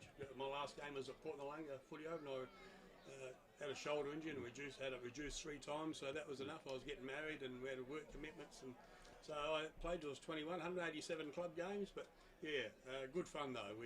My junior football, made notes there when the junior football, we were the roving twins, young Gary Bueller back then, Gary Bueller Pennington, and myself, we were rovers. I was Midge. They used to call me Midge. Some people still do call me Midge here in the club. Jeez, there's a few midges you around. Shot up then. I did. When I come to senior Colts, then I had knee injury and shoulder injury, and then that stopped me in there. Yeah, so I moved on to as a trainer. So you thought you still wanted to be involved with the football, and that was probably one way you could be involved as a trainer, because it's not an easy thing to get people to be trainers of clubs. No. Well, Kenny Maddox he came here in about 81, I reckon, about 80, 81, when we had a lot from Brian Osterwood came from Port Willunga, and I think he was good friends with Kenny Maddox. Kenny was here, the head trainer, and then he sort of started, when I finished in 80, 81, he sort of said to me, my dad was a trainer here, and he was killed in a car accident in 67, so it was a good opportunity for the Lang tradition as a trainer to carry on. Well, it was, and you have been very successful as a trainer, haven't you? I mean, you've toured around Australia just about, haven't you? Thanks to you, Kev. I think you had a big hand in that with Chris Natlin at Natty. Yeah, we had Natty from the SNFL, and they needed a trainer for the state country team, and you put your hand up. Yeah, and I think you went to some places like Cairns. Yeah. Geraldine. That's correct. Yeah, we did Geraldine in '94 and then Cairns in '96. Yeah. So, well, you said you'll get one opportunity. You won't get, because there's a lot of trainers out there that'll want to go to. And you got two. I got two, so I was very privileged in those 2 years. Yeah. I mean, it's great being a part of one of those teams, isn't it? I mean, they're the teams that go up there and play in the Australian country championships. Yep. Each state sends a team away. That's it. And we've got to the final a couple of times, but we haven't cracked one yet. No. Victoria's too hard to beat. That's it. Yeah, yeah. Especially that one up in Cairns. Gosh, they had not most of the other clubs, West Australia, all the other New South Wales, and all the other representatives of South Australia. We just got change in change rooms, and Victoria had her own marquees with these steam or the vaporising machines going, and they were kept cool. They were tests after each quarter to make sure they had their levels up, and they were a big deal back in those days. They were a big deal, weren't they? And they were pretty hard to beat too. They were, yeah. I mean, they had players that were playing AFL the previous year, and they just went back to playing the country. And, I mean, I suppose we did too. But we had a couple of players come back. McGregor Grummett came there from South Adelaide. One of them, you got your photo here. Yeah, look, you bring them over there, Kev. That's one of the. Grab them, and this is the. That's the 96. That's the 96. This is the one in Cairns. Yeah. Chris Natt, you said, was involved with that one. Randall Follett, he made the All-Australian team. Yeah. Levy's there, isn't he? I think. Grant Levy's there. Yeah. Yeah, there's Leves and Paddy Carpenter. Pat Carpenter, there was from a few. Victor. And a bloke called Mick Curran. Mick! Oh, you should bring him up. Mick? Yeah, he wasn't a player, but he was a trainer. He was a trainer, yeah. He was a trainer up at Charleston, or no, up in the hills. Up in the hills somewhere, wasn't he? He made his way along with us, because they're only going to send me up and then have assistants up there, and Mick sort of got involved and then paid his own way, and even hired a car up there for everyone, for us, because none of the officials would do anything. The SANFL wouldn't buy one. No. Would not buy one. They wouldn't. No, he's rent one. Now, Mick, but he had a career in football and other stuff. Oh, he did too, didn't he? And Rodney Maynard, he played in that game as well. So, I mean, we won one game, I think, but that was about it. It was probably against Western Australia. No, we beat Queensland 12-12 to 8-9, and then we played Western Australia and went down 20-20 to 15-10, and that was a test of the trainers, wasn't it? Because I mean, it was just so hot up there. It was. There were people almost carking it because it was so hot. Yeah. So we needed trainers there then, and I mean, in the end, it was a fun time, wasn't it? Yeah, it was. I mean, you couldn't play football all the time, but no, we had it was good fun in the end. Well, after we got the players all prepared for the next day, we had a bit of after-hour activity at the casino up there, whatever. We did. A bit of fun. With Peter Dowd, he was a funny man, Peter Dowd. He certainly was, wasn't he? So look, I mean, these people should get involved with these type of things if they can. I mean, you were never going to make it as a player, I take it. So, but you made it as a trainer. I mean, right. An integral part of it, and the trainers were certainly needed in those things because we didn't have too many ancillary staff. There was a couple of us carting water around. Up there, yeah. No, but trainers as a whole in the Great Southern, I think I've been president of the Trainers Association here. I was a president, when we first come down, and then Alan Crispin and that got involved with Trainers Association, and it was good fun. We we always had camaraderie between the clubs with trainers. Little Dean Ostie. So no, it's good fun being a trainer. I really enjoyed it. So you took that on for a while, and then you gave it away in the end. You gave everything away, didn't you? No, I started presidency after Ben Gibson. Ben Gibbo was president for 2002 and 2003, and then he gave it away, and I took it on in 2004 and won 6 in a row with Barry Pillmore and the team. So couldn't stop it. No, I was a very happy president and trainer, but no, I gave it up in the last couple. I was 12 years, so 2015 I pulled the pin. So yeah. Good to see you again anyway, Langy. Yeah. But last time you were here, you had to go to a show in Adelaide somewhere. Yeah, I didn't you? was. Yeah, yeah. And the show wasn't on. No, it was on, but I should have stayed here and did the interview. So she's probably watching. So that was good fun, Jen. Sorry, I shouldn't have said that. No, thanks for the opportunity today, and yeah, anytime. Yeah. Well, thanks for coming along anyway, Langy, and it's good to see you again. Hope to see you out in the boat soon. Yeah, that'd be good. Wouldn't it? Yeah, it will be. Thank you. Anyway, thanks for your time today, Langy, and let's hope well, from here, I would think that Willunga would probably win this game and win it fairly easy. You never know. It's never over to the final siren, Gav. So, yeah, no, thank you. Happy FM's Halftime Hub, brought to you by FP Ag. We're in your field. FP Ag, the name you can trust for all your farm needs. FP Ag Rural Supplies has the knowledge and know-how to help you improve your production with expert agronomy advice for your pastures, hay production and broadacre cropping, fertiliser advice and spreading, animal health strategies, fencing needs, expert viticultural advice, livestock sales options, and we also offer an on-farm delivery service. FP Ag, with 5 fully stocked branches across the Fleurieu, we're in your field. The Royal Family Hotel in the main street of Port Elliot prides itself on having a family atmosphere.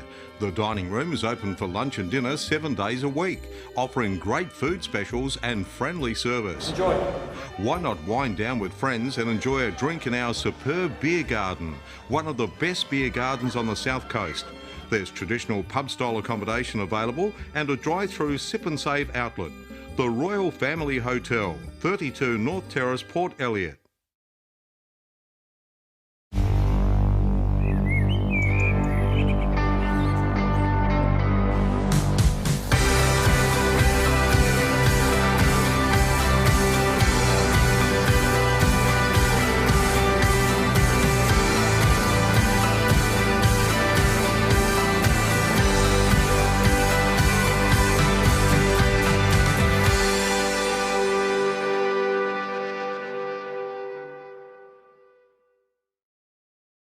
Victor Tyre Power are your local one-stop shop for all tyres, wheels and batteries.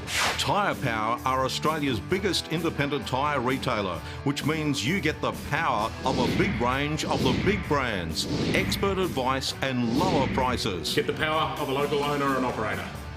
Get the power of great service that keeps you coming back. Get the power. Victor Tyre Power, 170A Hindmarsh Road, Victor Harbour. Get the power.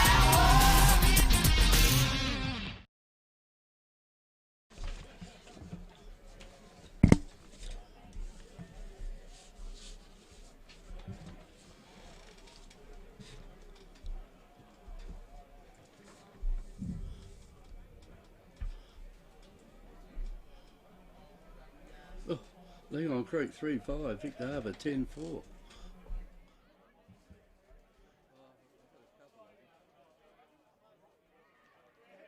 Live on YouTube, so we turn around and welcome back. The players are starting to come into the positions, so we won't be too far underway here. We YouTube viewers, we apologise, we had a hitch, but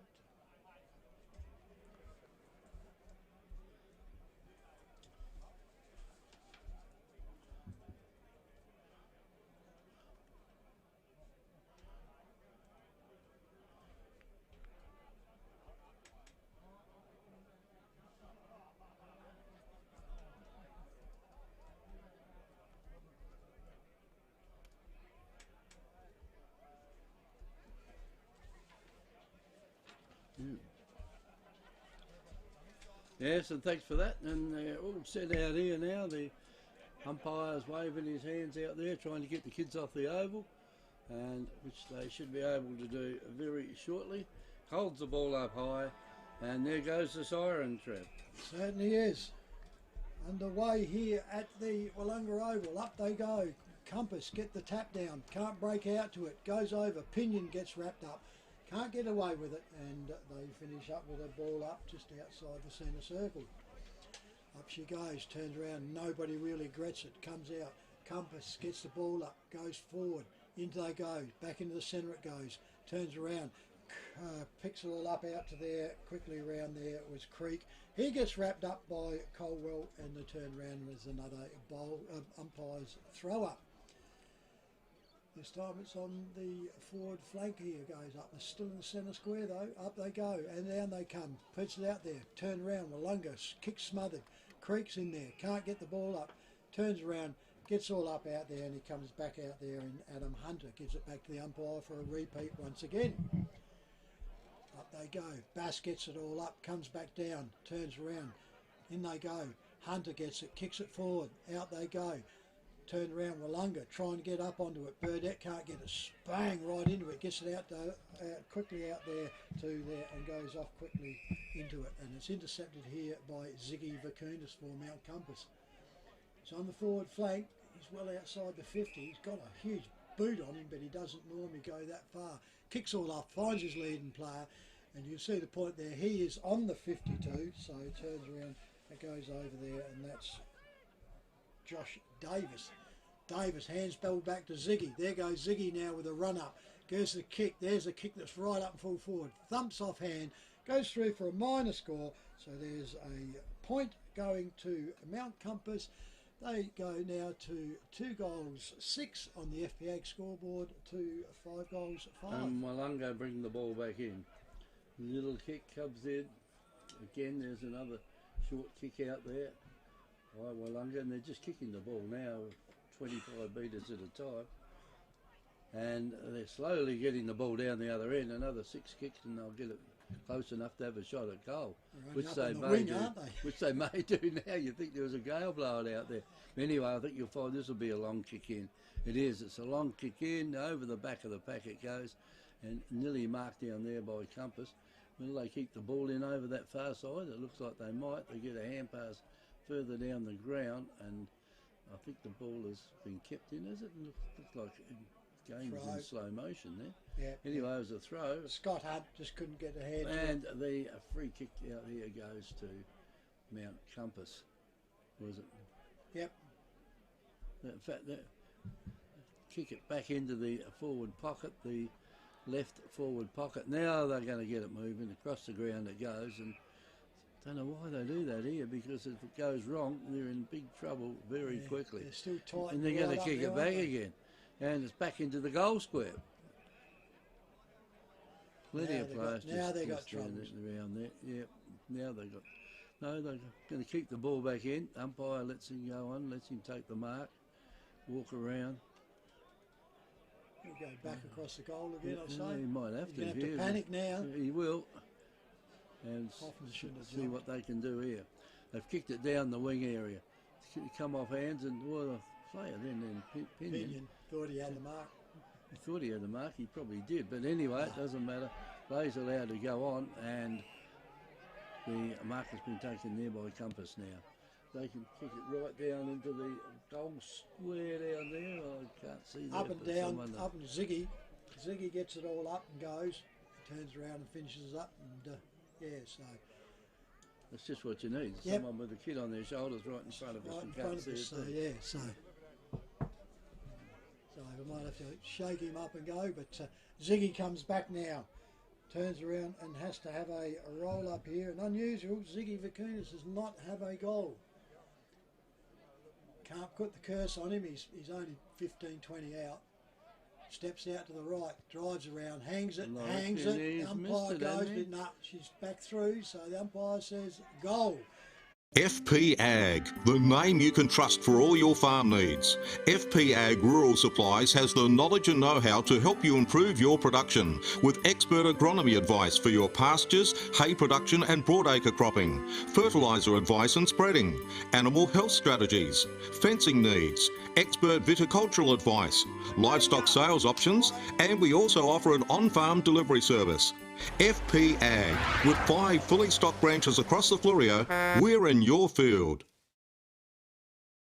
Two sides, McLaren and my Pongacelix. McLaren 10-1, my Pongacelix 4-2. Yeah, we Positions thought number 1 that and 2. one would be right, so yeah, but like I said, there's a couple there that are tight-ish, which is a surprising round. Back in the centre, we've got the two umpires up, and up they go, Jason and umpire Darren. Both of them go up into it. comes out here by Mount Compass. Thump comes from behind by Willunga, hits the ball on the run, into each other. Colwell gets up, gets the ball out, turns around, the handball goes around again, and it's a free kick to Colwell for disposing of him after they got rid of the ball.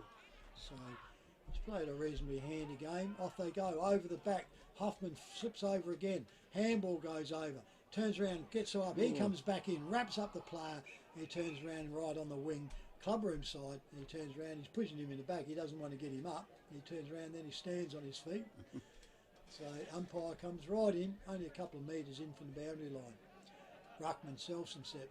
Grove gets it all up, steps over the bit of boundary, gets his kick just in time. Up they go, bodywork, Ziggy gets it. Vakunas now drives it, that's the better kicks we like to see from him. Goes up, it's only man on man up here goes. Turn around, Willunga go up, can't get out to it. They get wrapped up, Hearns around, the umpire has to come in onto there as he turns around, picks it all up, and it's a ball up right at full forward position. Mount Compass's end. Up they go, thumped out there by Willunga, turns around, goes over, turns around, tries to get through on it, and he can't get it out to there. Goes on there, it was Tregenza, he turns around, he wraps the Compass player up, rolls him over, and they're on the forward, between the forward flank and the forward pocket. Compass really wanting to get a goal up in here. Up they come, thumped out again there by Willunga, goes forward, finishes all up, goes up onto there, comes all up and goes up and down, and the umpire comes through for a free kick coming back out here to Ziggy Vakunas. Umpire indicated that it was a throw, and of course the Willunga player telling him that it was a handball. So fancy that. I know who won and is still winning that. Bloke with the ball. So Ziggy Vakunas now lining up. He's just kicked the recent one. Lines up.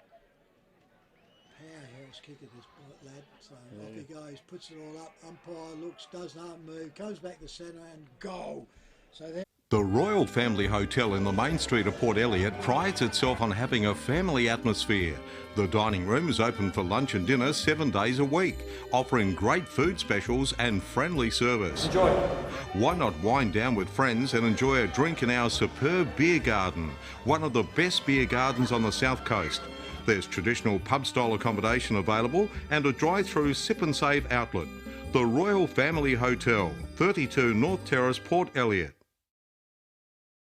It's hard to believe you can go from 3 goals to 2 goals to 3 goals, whatever it was, and still be in the game in the third quarter. Anyway, umpire throws the ball up again. Down it goes. Willunga are in the van here with the ball if they can get it out. They can't. Well, they can't get out. The player runs over the top of it down there, and down it comes. Compass have got it again. Kick it down to the big players coming out down there, and over it goes there to Burdett. Burdett gets a hand pass back to his teammate, and this will be interesting to see what happens here, whether it stays in, and it won't stay in. It goes across the boundary line and out of bounds. The ball's out of bounds now, right.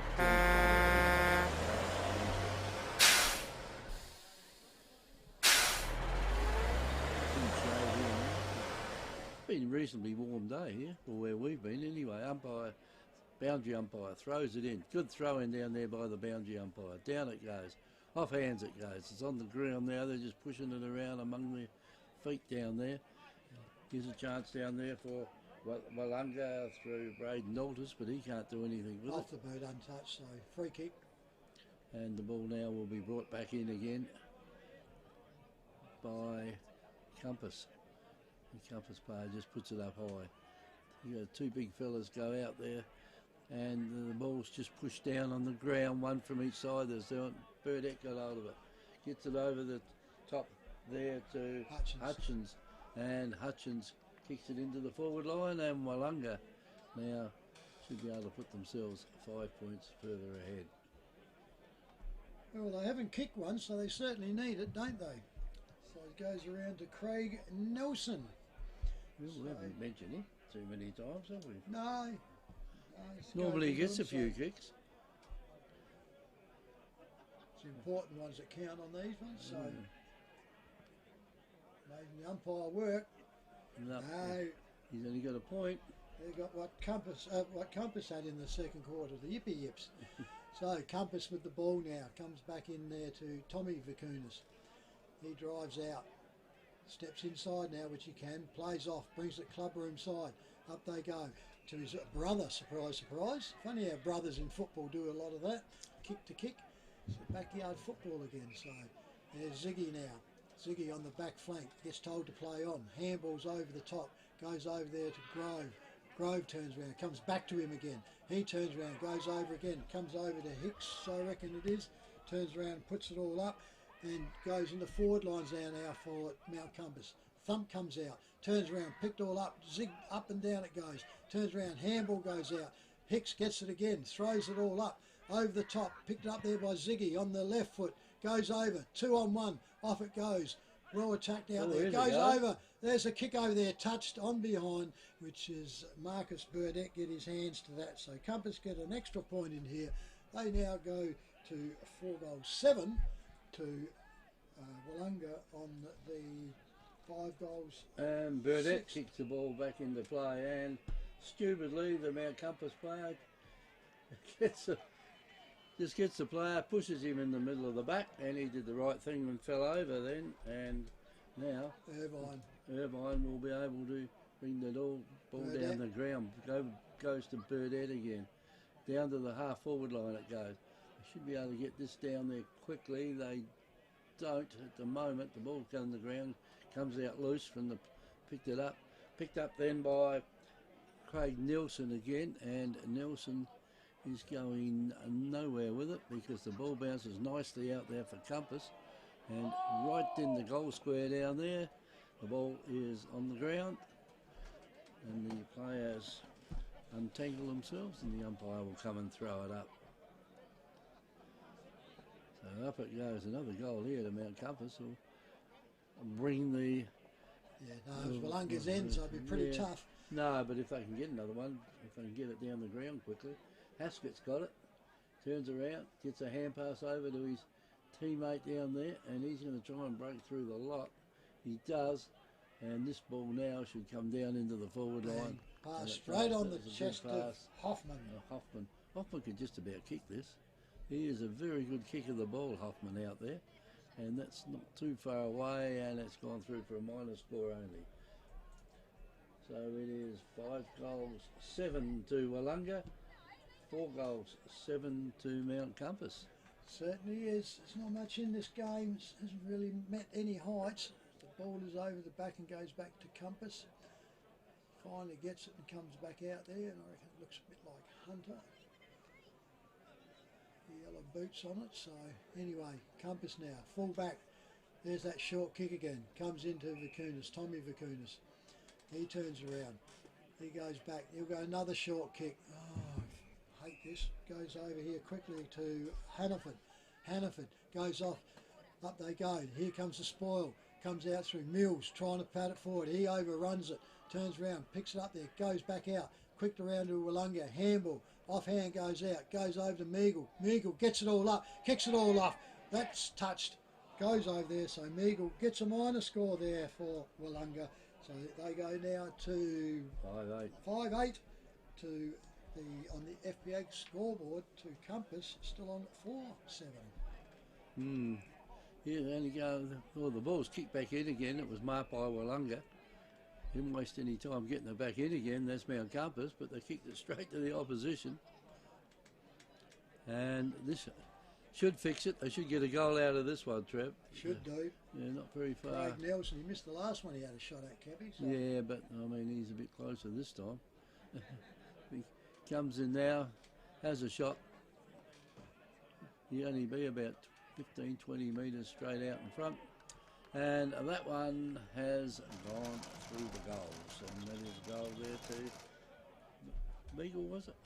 No, Craig Nelson. Mount Compass Quarry and Landscape Supplies have over 40 years experience in mining and blending soils and organics. We're specialists in turf soils, landscaping and organic blends. Customised washed sands for horse arenas, sports grounds and building sands. We also have a large range of decorative stones, gravels, mulches and pine barks. From car trailers to all truckloads. Wholesale Quarry Direct. Mount Compass Quarry and Landscape Supplies. 86 Sandmine Road, Mount Compass. Open Monday to Friday 7am to 4pm at Saturday 7am to 11am. Phone 8556 8421. And gets wrapped up in the centre there, and the umpire will have to repeat it once again. Got ourselves probably quite sure what's going on, but goes up, ruckman tangle up, Bass thumps it out for Willunga, goes over, Meagle overruns it, comes back through, one was high under there and the umpire saw it, and she goes for a free kick to Brett Meagle, turns round, he goes out wide, player running past goes up into there, turns around, picks up quickly, he goes in, has a shot at the goal, that looks pretty good, I reckon that one there was Darcy Scott, 31 I reckon, Kev. Yep, it was. So that's a goal, and there's what Willunga wanted, was the replies to the two Mount Compass goals.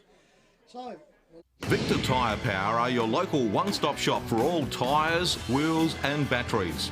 Tyre Power are Australia's biggest independent tyre retailer, which means you get the power of a big range of the big brands, expert advice and lower prices. Get the power of a local owner and operator.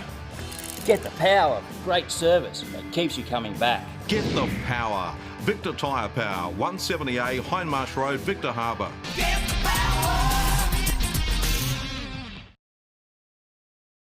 They have any hope really of playing in the finals, and Willunga don't. But anyway, that shouldn't make much difference at the moment, and the mark has Billy been taken out there by Cook. he's played a good game. Cook's got it for Willunga. Sit out. The players there fall over, and the mark has been taken by Compass. Compass will go back with it. Out comes the player there, takes the mark, Grove. and that is Groves that's got that. And he'll kick this one right into the goal square out there, and that's going to be Off touched as hands. it goes across. Oh, ooh, he reckons it got through. Close, he's there, closer than us. He's standing there, and he's paid the goal. Yeah. FP Ag, the name you can trust for all your farm needs.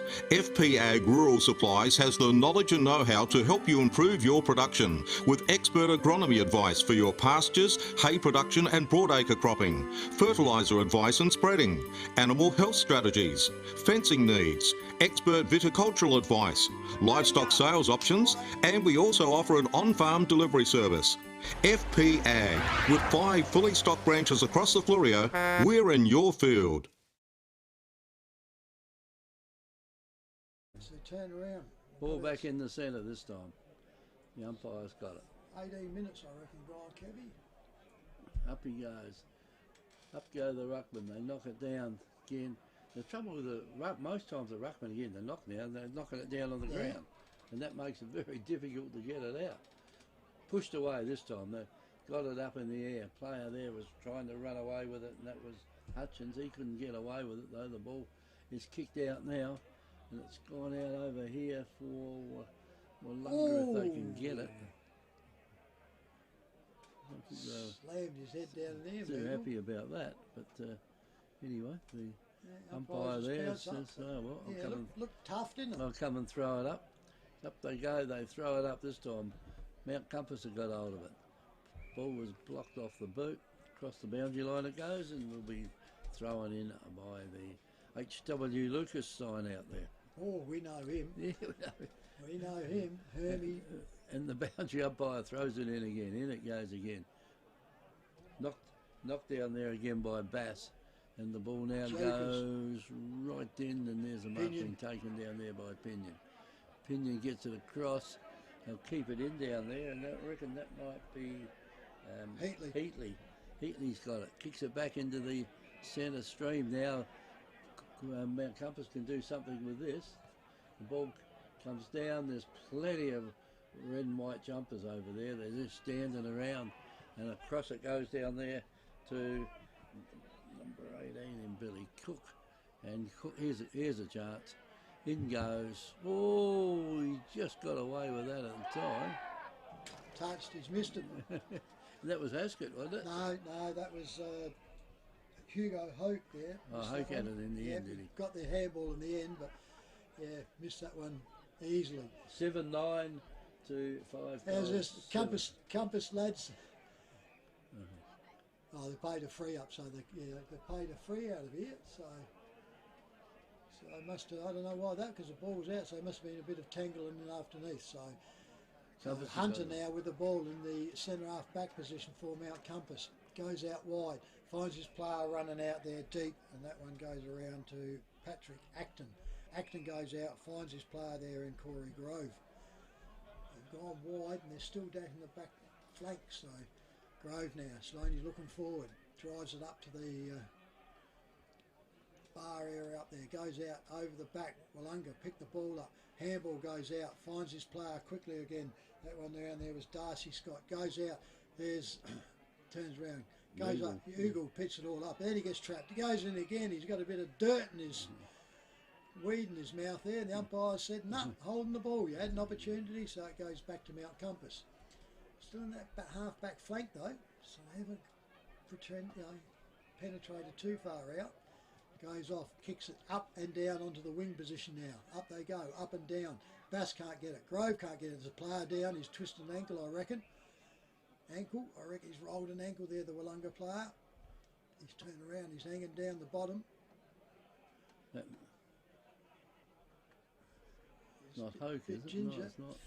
30 something there, so it's only, well, could be Jukers. He's hobbling. I reckon he might have twisted an ankle. Anyway, it goes up to Willunga. Willunga goes up and down, can't get it again. That's fumbles they got there. That one turned around and ended up with Craig Nelson, and they are messing it up now, Willunga. So turn around and goes, and the umpire has to come in for a ball up on that forward flank position for Willunga though. Up she goes, turns around, Bass gets it out, straight over to his player on the wing. He kicks it, comes back inside, goes all up, can't get up to it, comes out there. Aldous couldn't get to it, goes out over the top and picks it up there, and Darcy Scott gets it once again. He certainly played consistent in it too. Goes off, goes in there, and he finds the chest of the player running in. Off he goes, drives the ball around, goes right up in the forward position, over the back, and there's big Pinion. Pinion now comes out, relieves it, goes back out, finds his player up and down, which goes around there to Brett Creek. He turns around, gets the ball, and free kick, so he gets a 25-metre penalty. Turns around, rolls past. Umpire calls him on now because he takes past the Willunga player standing there. Goes up to centre half forward, goes off. Ziggy can't get to it, gets a handball away. He turns around, goes over. Colwell gets it for Willunga, puts out the handball, picks it all up. Kick comes out, comes outside and goes over and finds it just inside he has, I reckon, there, and that is Hoke. Hoke goes back inside, finds his player quickly in Hutchins. Hutchins goes out, not far enough over the back, turns around. Hoffman hasn't really done much today. He gets his handball, goes over and goes out, and he finds himself out there in Meagle. Bet Meagle, he's standing on the 50, drives off to the leading player, over his head. Terrible skills here from top sides. So Mount Compass comes out, rappelling out here on the change room sides, smashed it forward, goes off over here. There's the fumble by Mount Compass. He gets back in, drives this ball up the forward flank, and that goes over the top. Goes off, comes back to the player. He straps, he goes too high. Unlucky there, the Brown. Ziggy gets it.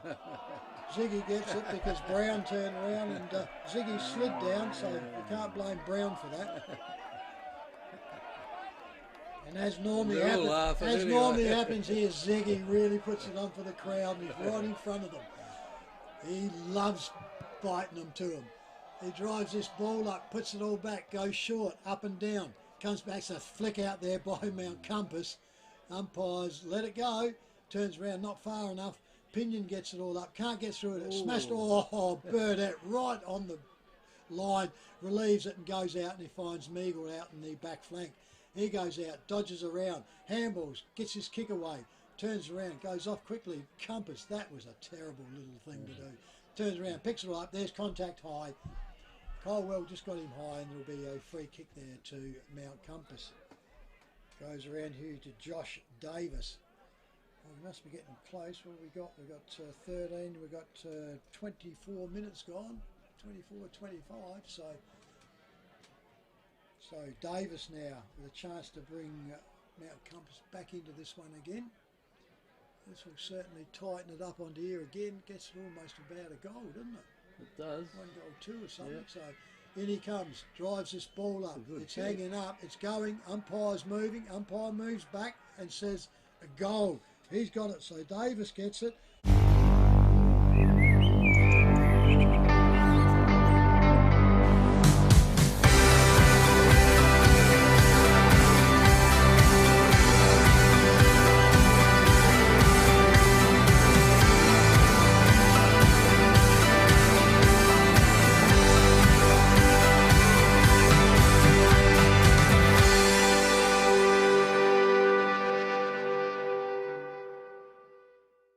Alban 9-6, Goolwa Port Elliot 6-5, Victor Harbour 10-4, Langhorne Creek 3-5. So it looks like possibly the Creeks might have run the do. That's an interesting one, isn't it? Anyway, ball was thrown up there again, and it's a tussle there between three players, two from Mount Compass and one from Willunga.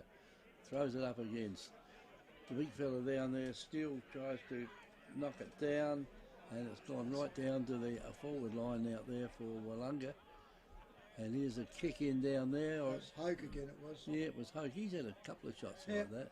And what can happen out there this time? Not much out there. It's gone over to Hutchins. Huffman's grabbed that one in. And Hutchins has put it through, has he? No, he's put it off, and Tyson Hoffman just stretched out and grabbed it in. It would have missed. So he's right in front of goals now. He took it in the square. And but I reckon the kick would have gone across the face of goals. So Hoffman comes in. He's only had one. There he goes, straight over the umpire's head. There it goes. There's the one. FP Ag, the name you can trust for all your farm needs. FP Ag Rural Supplies has the knowledge and know-how to help you improve your production with expert agronomy advice for your pastures, hay production and broadacre cropping, fertiliser advice and spreading, animal health strategies, fencing needs, expert viticultural advice, livestock sales options, and we also offer an on-farm delivery service. FP Ag, with 5 fully stocked branches across the Fleurieu, we're in your field.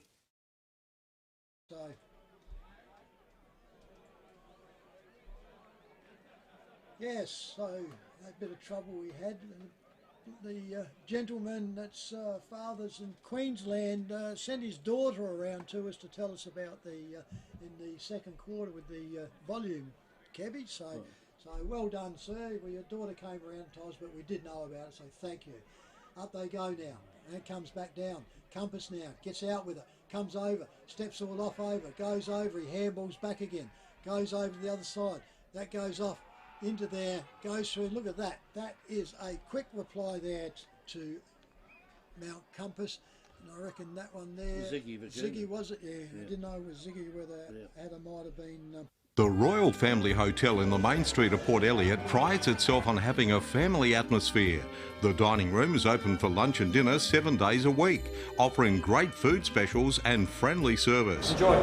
Why not wind down with friends and enjoy a drink in our superb beer garden, one of the best beer gardens on the south coast. There's traditional pub-style accommodation available and a drive-through sip and save outlet. The Royal Family Hotel, 32 North Terrace, Port Elliot. Down now, they're 8 points down. 8 points, yeah, 1 goal too, so it's not insurmountable going on. So I think the Willunga boys will get a fair shaking up by the coach. The umpire comes in here to throw it up, and I don't reckon after he throws it up, I don't think the quarter will go for much longer. Anyway, throws it up high, up it goes. Pushed down there by Bass, ball's on the ground, and Meagle's got the free kick out of the centre. Needs to get going. And there's no one on the mark, and he'll be able to kick this one right down to the forward line down there. It's gone. It's on the ground. They're on top of it, and the umpire runs and says, give it to me, and I'll toss it up. Because in our games, the clock does not stop while the ball is thrown up, like it does in the AFL. Anyway, it's from the throw up, the ball's pushed down, and a free kick will be given by the umpire further away. I don't know who he's going to give it to. He's going to give it to Willunga. He must have seen something that not too many others did. Cameron Hutchins. Hutchins. This will wipe out the last goal that they kick, won't it? Exactly what Compass didn't want, isn't it? Willunga didn't and there want goes it. the siren. Willunga didn't want it, and now Compass don't want it. They're all praying. He gets the headed droobies off the side of the boot, drives it up. That's straight through the middle. Hutchins gets it. So that puts the... Victor Tyre Power are your local one-stop shop for all tyres, wheels and batteries. Tyre Power are Australia's biggest independent tyre retailer, which means you get the power of a big range of the big brands, expert advice and lower prices. Get the power of a local owner and operator.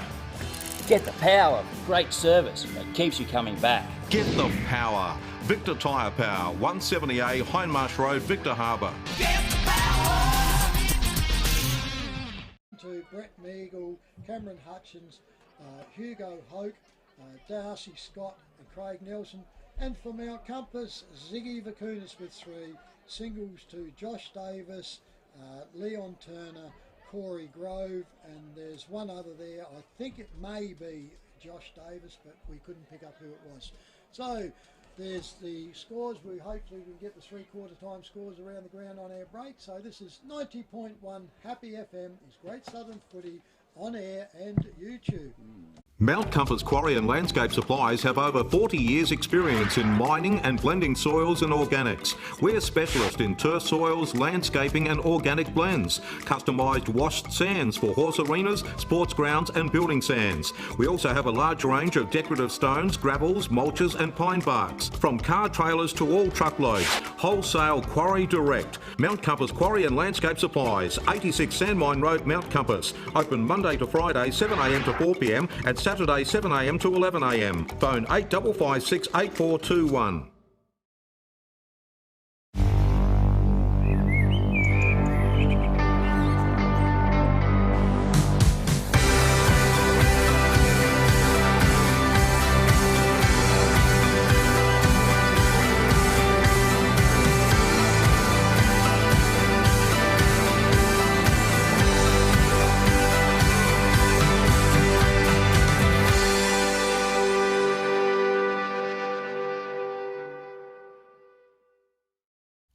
Tyre Power are your local one-stop shop for all tyres, wheels and batteries.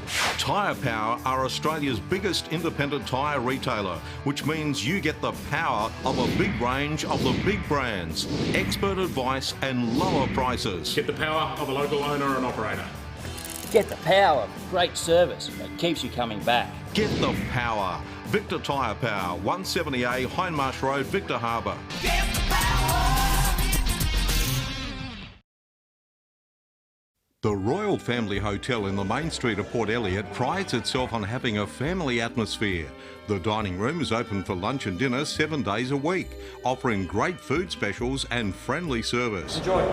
Why not wind down with friends and enjoy a drink in our superb beer garden, one of the best beer gardens on the South Coast. There's traditional pub-style accommodation available and a drive-through sip and save outlet. The Royal Family Hotel, 32 North Terrace, Port Elliot.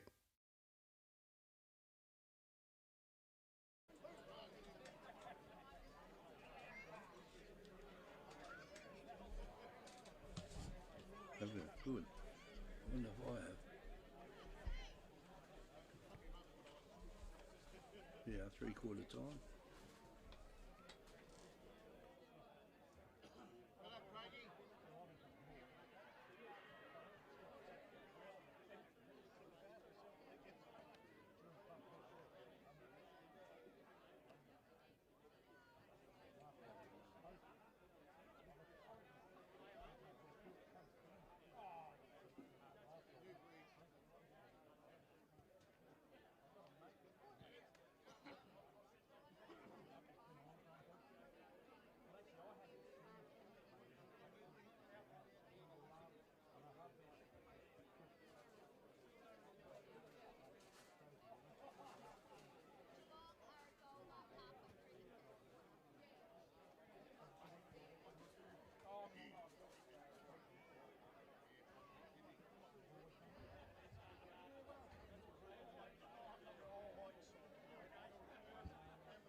And also on the lives for the radio. The players are breaking up here.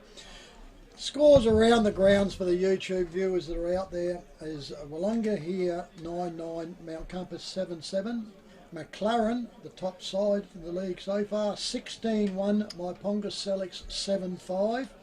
Encounter Bay, 20 goals 7. Yankalilla 2 goals 1. So Ian's getting a bit sweaty there. Strathalbyn 11-11. Goolwa Port Elliot 8-8. So that's a pretty good one because Goolwa Port Elliot was struggling a fair bit. And Langhorns Creek are coming back. Victor Harbour 11-6. Langhorns Creek 9-5. So that one's tightened up, Kevy. And, yeah, it has, isn't it? Yeah, Victor Harbour could be a little bit panicky on that side. But here we are here, almost ready to get underway for the final quarter here at the Willunga Oval. Kids are on the ground. The umpire's saying, shoe flies, shoe. Yeah. The runner's gone out and said, go. The parents are sitting here saying, Get off. we don't mind. No. We're not overly worried. Yeah, So, we don't care if we don't start for another 10 minutes. yeah. So siren sounds, umpire gets it, and underway we go. The last quarter, up it goes, comes back down. Soccer's off the ground trying to be going around into it. Nothing happening. Willunga picks it up. He gets wrapped up around 2, and he'll go back for a repeat there by the central umpire. Up it goes, turned around, thumped down. Bass can't get it. He finally gets it out. The handball comes out again. Kick goes forward for Willunga. Out they go. It's turned around, can't get to it. Scott turns around, goes, clash of bodies down into there, goes into there. Turns around, Scott gets up, he'll go for holding the ball here. No problems at all, he tucked it in underneath. Cannot do it. And there he goes. Mount Compass picked the ball up. Now off he plays, goes off. Clubroom side, they know that they've got to get in under this game. Up they go, up and under, turns around, picks up there. You think you could almost play that, couldn't you? So, nearly a mark. So, well, not only is he nearly a mark, he's had to take it off him and go for holding the ball. Isn't it? Gone from that little stretch there and it goes down, and he was flat in his stomach when he went out, but goes there, they're the rules. So it goes out, quickly goes forward. Compass gets the ball, goes out wide again, goes out further, turns around, the player gets over, picked up there, bodily pushed off by Willunga. They get the ball and go up the into the back there. Walters, he hasn't done much today. Turns around, ducks his head down. Umpire says, you ducked, I'm not going to pay it. And she goes through for a ball up there, and they're getting a bit agitated, Willunga boys. So they know they're in for a fight. Up they go. Bass gets it, goes out the back. Willunga picks it all up. He gets his kick, goes forward, off it goes, turns around, picks up under there. Meagle can't get to it. Picked up quickly by Compass. Goes back inside. Outstretched hands and gets it. Handballs off. Comes over quickly to Hannaford. Hannaford goes forward. Finds Ziggy. Ziggy Vacunas. That's a floater. Goes off. Finds the Willunga player on the chest. Goes off. Over the back now. Goes over the back. Comes up here. Comes around onto the... Goes around there. I reckon it's Pasillo. Pasillo goes back. He goes back. Bad talk by the Willunga players. Turn around. The handball goes out. Turns around. Comes out there quickly to Hoke. Hoke gets the free kick, or wrapped up here, going to go back to the Willunga player there in Darcy Dukas. Dukas gets the ball, short kick, goes forward and finds his player quickly there in Irvine. Danny Irvine drives it, pushes his ball out here, comes out quickly out here to Pasillo. Pasillo goes off, up to full forward, one hand up, other hand down, he's got that I reckon, Big Brad. Umpire right there. Looked like he got it just as it fell down. There he down, turns around, goes over, swings over the boot. Umpire looks and says, bingo. Option. FP Ag, the name you can trust for all your farm needs. FP Ag Rural Supplies has the knowledge and know-how to help you improve your production with expert agronomy advice for your pastures, hay production and broadacre cropping, fertiliser advice and spreading, animal health strategies, fencing needs, expert viticultural advice, livestock sales options, and we also offer an on-farm delivery service. FP Ag, with 5 fully stocked branches across the Fleurieu, we're in your field. Got to stick to it now. They've got to get the next one. If they don't get the next one, You'll see the shoulders just dropping. shut the door, and the umpire throws the ball up in the centre. Up it goes. It's knocked down, taken out there by Altus. Altus has got it. Kicks it around, and will the ball stay? Is that Pasillo, was it? No, that was Pasillo kicked it, and Meagle just tried to get to it, and she's over the boundary. And the boundary umpire gets over it. and they'll throw it in. Sun shining out there on that. Yeah, especially on the change room, on the clubroom On the side. clubroom side out there, yeah. In that goes, taken out there by Ziggy Vakunas. Gets it over to his teammate there, and he just does a little kick, and if this doesn't come off, they're going to be in big trouble. Mills. And it's picked down there by Mills. Mills, well, that was almost a throw, but anyway, plays allowed to go on. And here's the chance now for Mount Compass. The ball's on the ground. They're on the ground on top of him, and over it goes into Mills again. In they go into the forward line. It goes. Hannaford. And Hannaford marked it. Gets it over the top to his teammate there in Heatley. Ziggy's got it. Kicks it further down, and Grove gets it over the top. Can they get it out there? No, they can't, and it is, I think it's a minor score only. It is. It's 1 point down there to Mount Compass. So Mount Compass goes 7-8-50 to 10 goals 9. Is it 59? It's 10-9. 69, that's right. Yep. Yeah. So the ball comes out quickly now, goes out there. Willunga got control of it, goes out there, goes over to Hoffman. Hoffman takes it and will get up on the line, which is in the back flank. Still on the clubroom side this time, and goes over. Up they go. Big Hunt goes up and under. Meagle bounces around, falls over, turns around. They can't. Oh, he's gone for holding the ball. And he turned around. He comes over the top and took that one high, didn't he? It's probably unlucky, but still, he had opportunities. But yeah, he's off balance. Should have dished the handball out while he's off balance. So up they go. Compass with the ball in Mackenzie. Mackenzie drives this ball up to their forward flank now. Goes up in front. Hand gets to it there. Burdette couldn't get it. Turns around. Goes off hands there. The handball goes off there. Comes right over by the boundary line. Turns around. Gets up there. Drops the ball. She goes over the boundary line there. That one there was Leo Turner. And it's a boundary throw in on the just forward of the wing on the clubroom side. Waits for directions from the umpire. Turns around. Gets up. Puts it all up. Ruckman set themselves. Up they go. Haskett can't get it out. Turns around. Compass overrun it. Kicked off by Mills. Goes back. Turns around. Gets up there. Turns around. Pinion fires one out. Grabs his player quickly there. And that one there was Acton. Acton goes forward. Up they go. Job Colwell goes after it for Willunga. Till pushes it on from and goes over the boundary lines in front of the Compass player, and be another ball in by the boundary umpire on that side.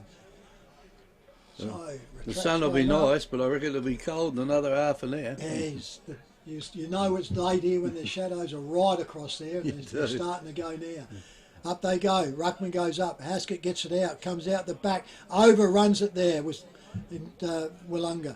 Puts this ball up in the full forward line. Over the top. Spoil comes. Off hands. Picked up beautifully there by Compass. Up and under. Down it goes. Thumped off hands there. Comes over the line for a minor score. So Mount Compass go to 7 goals 10, are they now? No, 7-9. They put it up, to 10 goals 9. That's the trouble with these electronic ones. They put them up too quick. Yeah. You're not too sure whether they put them up or not. Anyway, Willunga will bring the ball back in. Taking their time with it. Umpire calls him to play on. He's kicking it up on the high side here at Willunga. Off hands it goes. Across the line and out of bounds. So the boundary umpire's got hold of it now. Boundary umpires have been throwing the ball in pretty well today. In it goes. Look at that one. Beauty. In it goes. Belted down there by the Ruckmans. Gone over close towards the boundary line, the far side of the ground. But Willunga managed to keep it in. But not for long though, because the ball's gone out without anyone touching it. And it will be brought back in by Compass. So Compass have got hold of it now. Down it goes, and Pinion again. It's got hold of it. Pinion just runs around, belts the ball into the forward line. Almost a good mark taken in there. The ball's pushed along. Will they keep it in? There's a long shot for goal there. No, it's missed the whole lot. It'll be a free kick to Willunga for untouched. So missing the whole lot. Not only do you you miss everything, but you also give the ball away too to the opposition.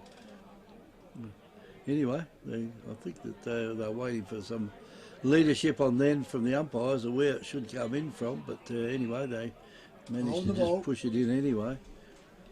And the ball now will go to Hannaford. And Hannaford's normally a pretty good kick of the ball. Yeah, he's full back. He's not that good. No, he's not that good. He doesn't have to be because he's given this one to Ziggy McCurnis. And Ziggy can add to his 3 goals from this one. So he's straight out in front. And he's not that far out, 30, 35 metres. And dead in front. In he comes now to have the shot. Be a very, very handy goal. This will be their last chance. Guess what? Only be lucky to get a point out of it. Minor score only to Mount Compass. They go to 7-10 now. Trailing Willunga, 10 goals, 9. Now FBA scoreboard. Yeah, that's a heartbreaker, that one, isn't it? Yeah.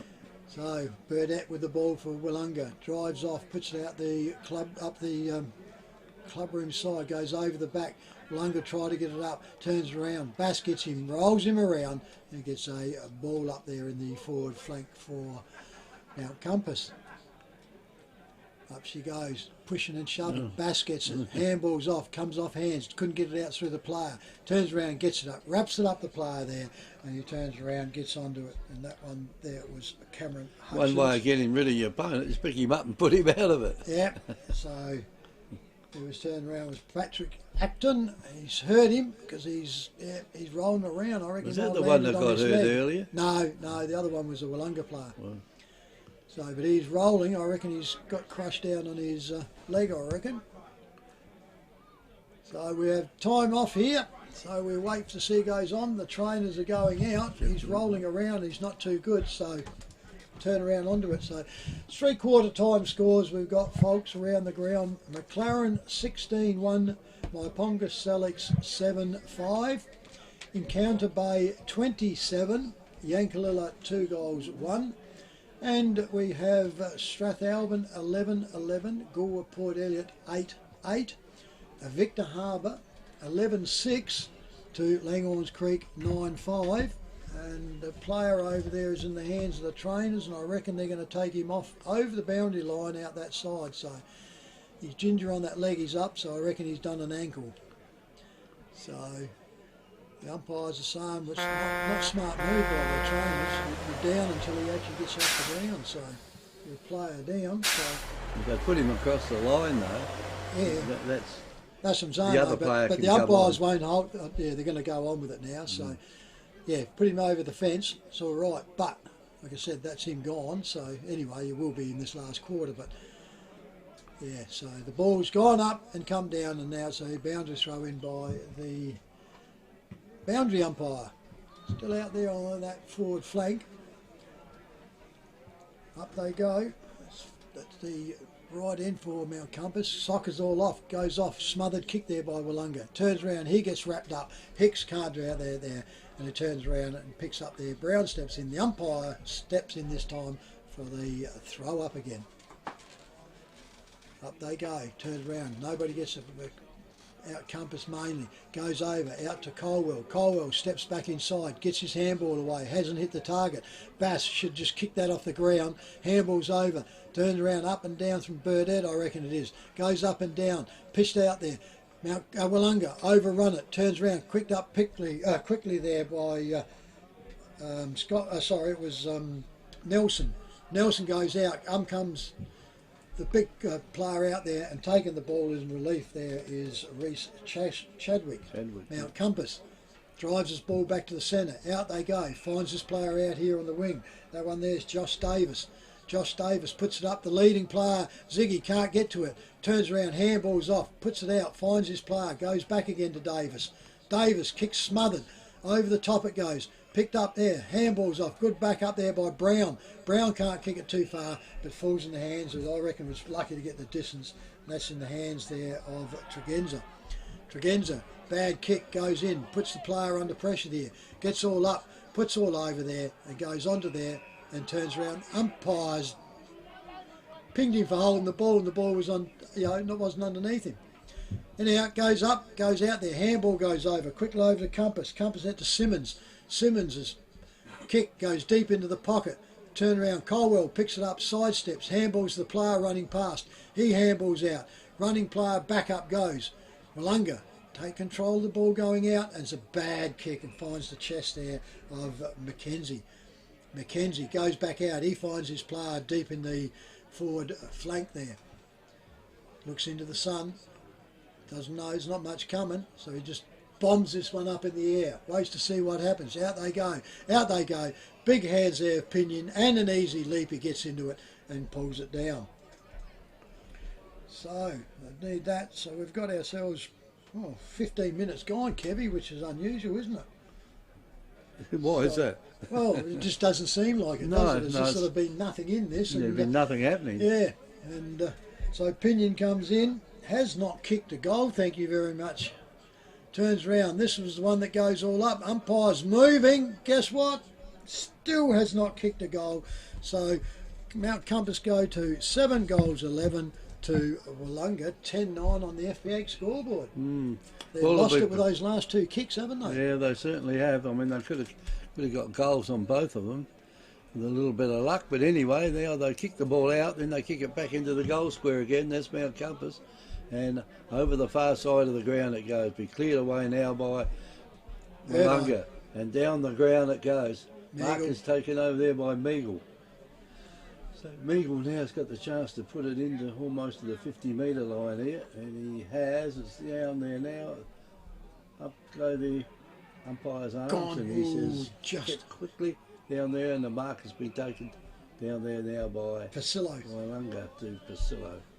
So Pasillo's He's too far out to score. The umpire says play on, and he's going to kick it across the ground. He's done that. Found Colwell. his teammate over there. Colwell looks up, he kicks it in. It's gone in there to Irvine. Irvine kicks it further down, and it's been marked Hoffman. over there by Hoffman, is it? Yep, Hoffy can kick this. And he could kick this, and this could finish the thing right off. Well, there's only been 1 goal kicked, Kirby, so there's not going to be much much time on, is there? There's been a few points kicked, and for that injury that was there. Haskett's the only one that kicked a goal for both sides this quarter, so there's certainly not going to be too much time in the last quarter. In comes Hoffman, lines himself up, puts it all up. The goal umpire's moving a long way, he just sneaks it in. So they go to 10 goals 10 on the FPH scoreboard to Mount Compass 7-11. Yes, well, I don't think there's going to be enough time for anything to happen here at the moment. It's 39. 17, what's we got? Anyway, the ball's kicked back in. The ball's been marked down there by Bailey Han. He kicks it in. He finds his man there in Nathan Hicks. And they've got some movement out there at the moment. And they could perhaps get a goal here. There's a good grab there. But Grove. Be interesting to see what happens here. Because if Corey Grove can put this one through, he kicked a goal a long time ago, though. And that was in the first quarter. And he comes in now if he can. He's taking a long time. He's taking like it's a. Yeah. You're going to waste a bit of time, but all he's doing is wasting his own 18 time. minutes gone, so. So in he comes. That's a pretty good kick, only it's a bit short out there, and that's another behind. So Willunga now go to 10-11. 7-12. To 7-12. Yeah, 10-10, 7-12. Willunga still up. Burdett with the ball. Steps in, goes off, kicks this ball up to the back flank. Oh, straight through the hands there of Irvine, I reckon it is. He's dirty with himself. That was a terrible one. Straight through the hands, so on the back flank, you see ball up. Up they go. Smashed out there by Willunga. Kick smothered though, comes back on. Compass trying to get it all up, goes back out, turns around, gets onto it. He's just bombed that ball up, turns around, goes over. Willunga 2 back onto it. Goes over the boundary lines and it's got a free kick here. Coming around, so 44 is Wheatman. Jaden Wheatman must have got sport interfered with. This is going to be tough. He took that right by the point post and he's turned around and have to kick that. No way in the world he ever got anywhere near that. So another minor score on the scoreboard. So Mount Compass on the FPH scoreboard go to 7-13, Willunga 10-10. And Willunga kick it back in, just inside the boundary line, over the club room side or the change room side. Down it goes, up they fly, off it comes again off hands, and there's a crush of players out there. And, oh, he's a bit unlucky then, I reckon. Can't hold the ball, but anyway, they've been consistent on it. Free kick has gone out there to Hoffman. He's gone. And I reckon Hoffman might have gone again. He's turned it over and he's gone. so the free kick this time goes out there to Thomas Vacunas. And he's got 25 for Mouthy. If Ziggy's not careful, he'll give it back to him. Anyway, they got a shot on goal here. Tis his brother he's standing up for. Yeah, well, be interested to see what happens here. This could be a goal, and it would have made those other shots look very, very important, wouldn't it? Yep. And that is going to go close, or else I reckon that is through. That is a goal. FP Ag, the name you can trust for all your farm needs.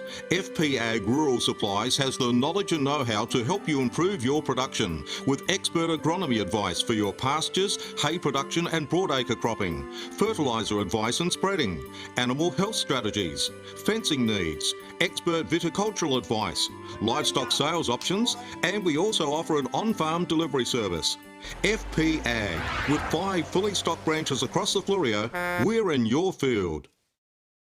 You look at it, Willunga did miss on one. Yeah, but there's at least 2. Yeah, so.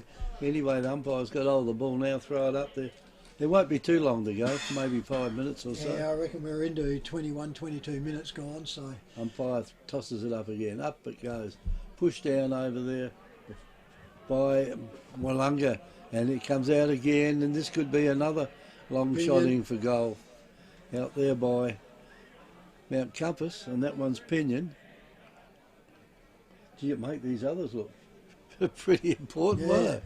Anyway, we'll get some less than a goal. Yeah. It'd be 60. Only makes 3 points difference, doesn't it? So here comes Pinion. If he can kick this, he'll liven the crowd up. And I reckon he's almost done it, too short. And that is a minor score only. And makes a lot of difference. 6 or 1, doesn't it? Yep. 8-14, Mount Compass, 10-10, Willunga. Burdett with the ball, brings it back in, finds his player, and he'll steady down onto there.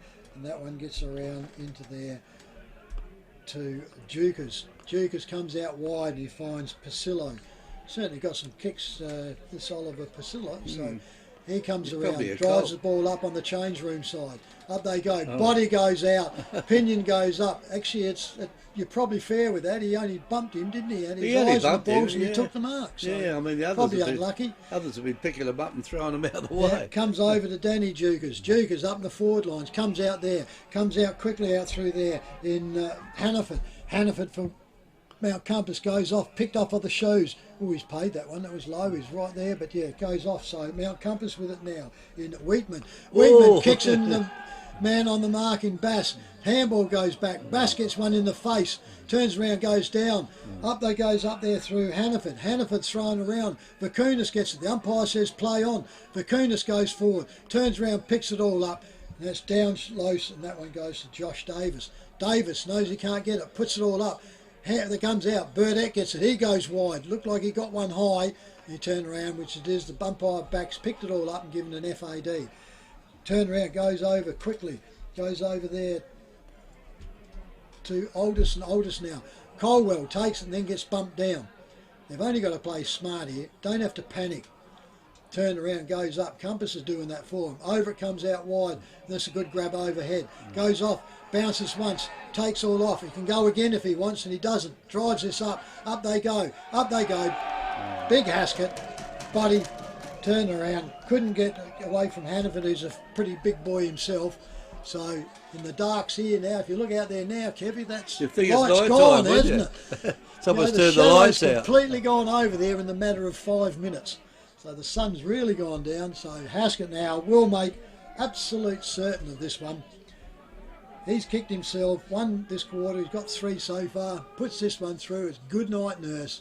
This will go into the school, I would think. Turns around, goes up, comes in, drives up, Haskett looks, Haskett goes, there she is, there's a goal.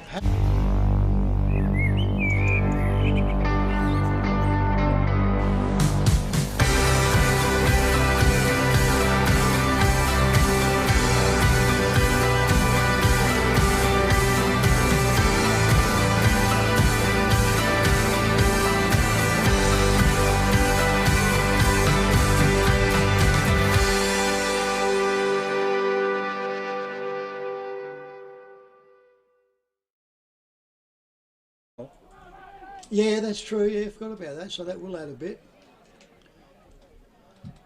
It's on its way back to centre. Steve's camera's making it look like yeah, it does, doesn't it? Makes it look bright like an sunshine. absolutely beautiful sunshine day. Yeah. But I can tell you, folks, that the oval is completely grey, and it's out. Up they go. Turn around. Willunga get it all out. Comes all out. Jumps over there. Fends off. Gets a kick away. Finally scrambles it forward. Out they come. Good body work there by Hoffman. Hoffman will soccer it off. Smart's there. Comes out there. Goes onto it. Hoffman goes on. Hits again. The clash of bodies go.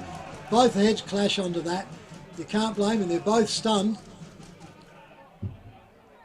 They're both stunned onto that. So yeah, they just need the Compass need to leave him alone.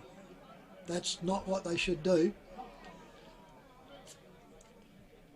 They're good. Haskett knew they were in trouble because he turned around and immediately put his hands up to call the trainers to come. So yeah, Hoffman came in and turned around. He just simply went for a bump and a clash of heads, and they both went down. So yeah, you don't like to see it, but they are accidental. So big Hannaford for Mount Compass.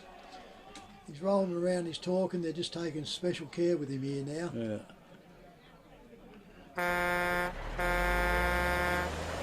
hang on to here with him, make sure I'm onto it, so don't take any chances when they come to anything like this. No. He's happy, he wants to get up. The Yeah. trainers are saying, He you wants to just get up do and as get you're on with it." told. Yeah. Yeah. You will do nothing whilst we're here.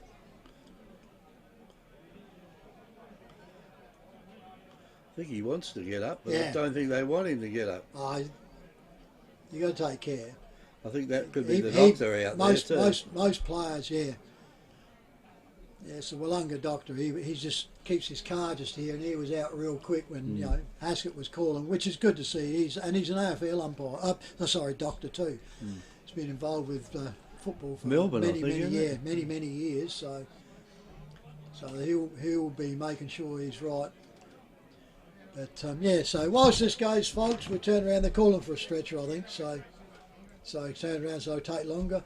Scores around the ground that we have at 3/4 time. We have McLaren 16-1, which is good kicking again. Now, Myponga Select 7-5.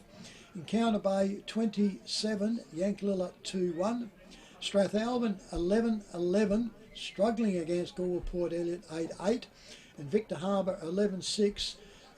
Leading Langhorne Creek 9-5, who are fighting back. So it'll be interesting just to see on those two. But yeah, if the creeks go down, we'll look at them being There's one down here very too. restricted. So yeah, Well, that's Hannaford.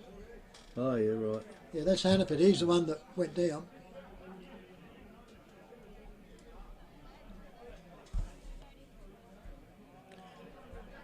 Oh, yep. Yeah. So yep, it won't be long. We will be a lot later here now because of the incident over the other side, and of course now the stretchers come out here to the player here with they're taking extreme care with the neck. Willunga club doctor is out there looking at him, making sure and flexing him, and he's happy. The trouble is they've called for the stretcher. He's got to go off. They've got to use it now. He has to go off. Yeah. The rule is once the stretch is called for, whether you go off or not, and what's the 10 minutes, is it? There's that Oh, they break. can't go back But again now. the time will be up before they go, but Yeah. if that was any other time, if the stretch goes, he must spend that time off too. He can't go off and then come straight back on again. But he is walking, which is good. Yeah. It's good to see. So the ball will come back, and looks like the boundary umpire will be recipient here of the throw-in. And we'll get play underway here again, which is going to take us right away into it. So the clock's still counting over there, so they don't stop that, of course. But see, they really got to wait till he gets off the ground now, because he can't take any further part in the Yep. game.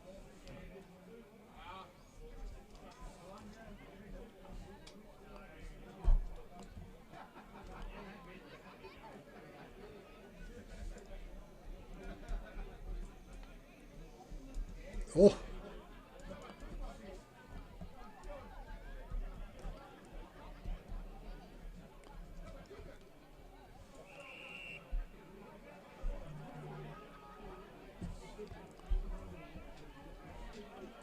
Yes. Right. Fancy? Anyway, the play's gone on here, and the ball's kicked into the forward line. They've had a shot for goal, and it's gone touched the across boundary the line, boundary touched. line, and the boundary umpire will throw it in. Looks like there's bright sunshine out there today on the screen.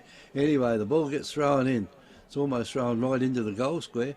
Here's a chance for Mount Compass. If they pick the ball up, they do. There's plenty of players around there just picking it up, hanging on to each other. And the central umpire says, give it to me and I'll have it. Off it goes. Kicked along the ground now, and it's just... That's how the ball is over it. Yeah, he's over the top, leaning on it. And he got thrown onto the ground out there. And now here's a chance for Mount Compass. The ball's gone down the ground. It's gone down there through Groves, and the ball is right down in the Colwell forward chasing line, for it. and they're chasing it down there, and it's picked up by Compass. He's kicked that. They've had a shot there, and has he kicked it? He has kicked it. The Royal Family Hotel in the main street of Port Elliot prides itself on having a family atmosphere. The dining room is open for lunch and dinner 7 days a week, offering great food specials and friendly service. Enjoy. Why not wind down with friends and enjoy a drink in our superb beer garden, one of the best beer gardens on the south coast. There's traditional pub-style accommodation available and a drive-through sip and save outlet. The Royal Family Hotel, 32 North Terrace, Port Elliot. And turn around and just on the boundary line, so he had his back to us all the time. So it's back in the centre now, and it's tightened up a little bit more. Still only 1 goal too. So One quick goal here. yeah, up they go. Willunga gets it all out. Compass tries to break away. Finally gets a handball. There it goes. There goes the siren, folks. So here, full time at Willunga, we have the home side Willunga 11 goals 10, defeating Mount Compass 9 goals 14, who really kicked their way out of it at one stage. Especially So, near the end. yeah, a couple of goals in that last term certainly would have got their back up onto it. So the umpiring certainly was pretty good, Kevy, so it turned around and go on. Yeah, I mean, there was no problems. Nah, just as I said, with what gone on to it, the ball just sort of ran around, and boundary umpires and central umpires both good. So, they were consistent in what goes on with what you want. I'll run through goal scorers whilst we hopefully get the last, we got 2 scores to come in. So, for Willunga, leading goal kickers is Brad Haskett with 4 goals, Tyson Hoffman with 2, singles to Brett Meagle, Cameron Hutchins, Hugo Hoyt, Darcy Scott and Craig Nelson. And for Mount Compass, we have 3 to Ziggy Vakunas. We have 1 to Tommy Vakunas, Corey Grove, Leo Turner, Josh Davis, and we had 2 others there that we can't partly put into them. I had a funny feeling Josh Davis was one, and the other one, we don't know. It was the last one kicked up there, so it could have been sort of anyone there. So they are the goal scorers around so far, and hopefully go on. Well, it shows you the difference between the top 2 teams, doesn't it? Yes. I mean, you have a look down there, McLaren 16-1, I know that looks okay at 16-1, but if it had been kicked, 12 goals something, and with a few more points on it, it might have been different. But not very often you can kick 16-1, but they've done it a few times now. But that's at three-quarter time, but 20 goals too for the they did the same against Encounter Bay, didn't they? They kicked, was it 16-2 or something, three. Yeah, it was. Very accurate and won it all there. Makes a lot of difference, doesn't it, when you're kicking accurate like that? Because today Compass have had several shots in that last quarter where they could have got themselves a lead. And if they had got a lead, I mean, they could have. They could have held on to it. Anything could have happened. You get the run, and that cuts out onto it. But the noticeable thing here, though, Kev, is you look at it too. We talk about the tops, but then you look at the teams that are running for probably say third, fourth, fifth, especially 4 and 5. You've got Langhorns Creek just getting beaten. Today they only got beaten by a goal against Victor Harbour, so both two are in the run. Goolwa Port Elliot, well, we're waiting on that, but Strath was supposed to be up there and Goolwa were running badly, so they're only just hanging in. And of course, the other one, Yank, well, they were against one of the top sides, so so the bottom sides could make a little bit of tightness up there that some of them, I said, Victor getting up, certainly going to hurt Langhorns Creek and just hang Victor around a bit, aren't they? Oh, well, yeah, it makes life very difficult for Langhorne Creek now because, as we were talking with the coach this morning down there with Perry and Curtis Perry, and I mean, as he said, it was worth 4 points to win today because it puts you two beyond the other two instead of them two beyond you. You get another breaker, don't you? And it's hard to pick up. So, anyhow, Spot, you got some?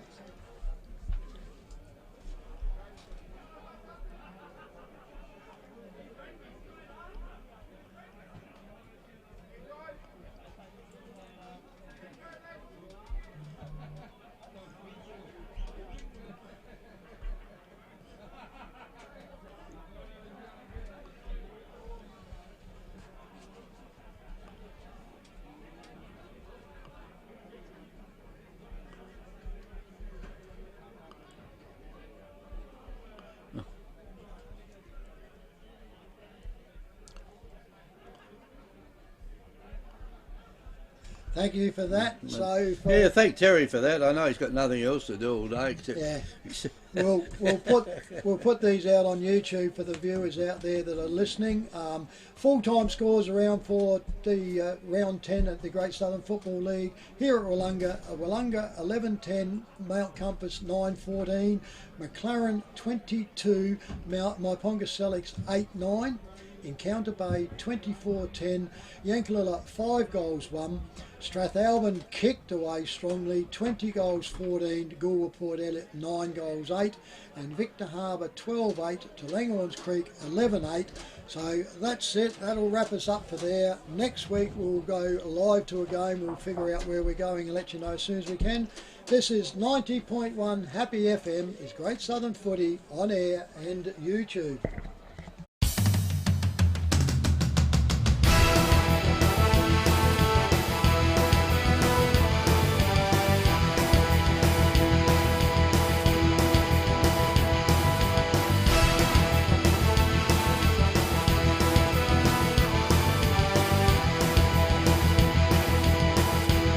This has been a presentation from Victor Harbour's 90.1 Happy FM.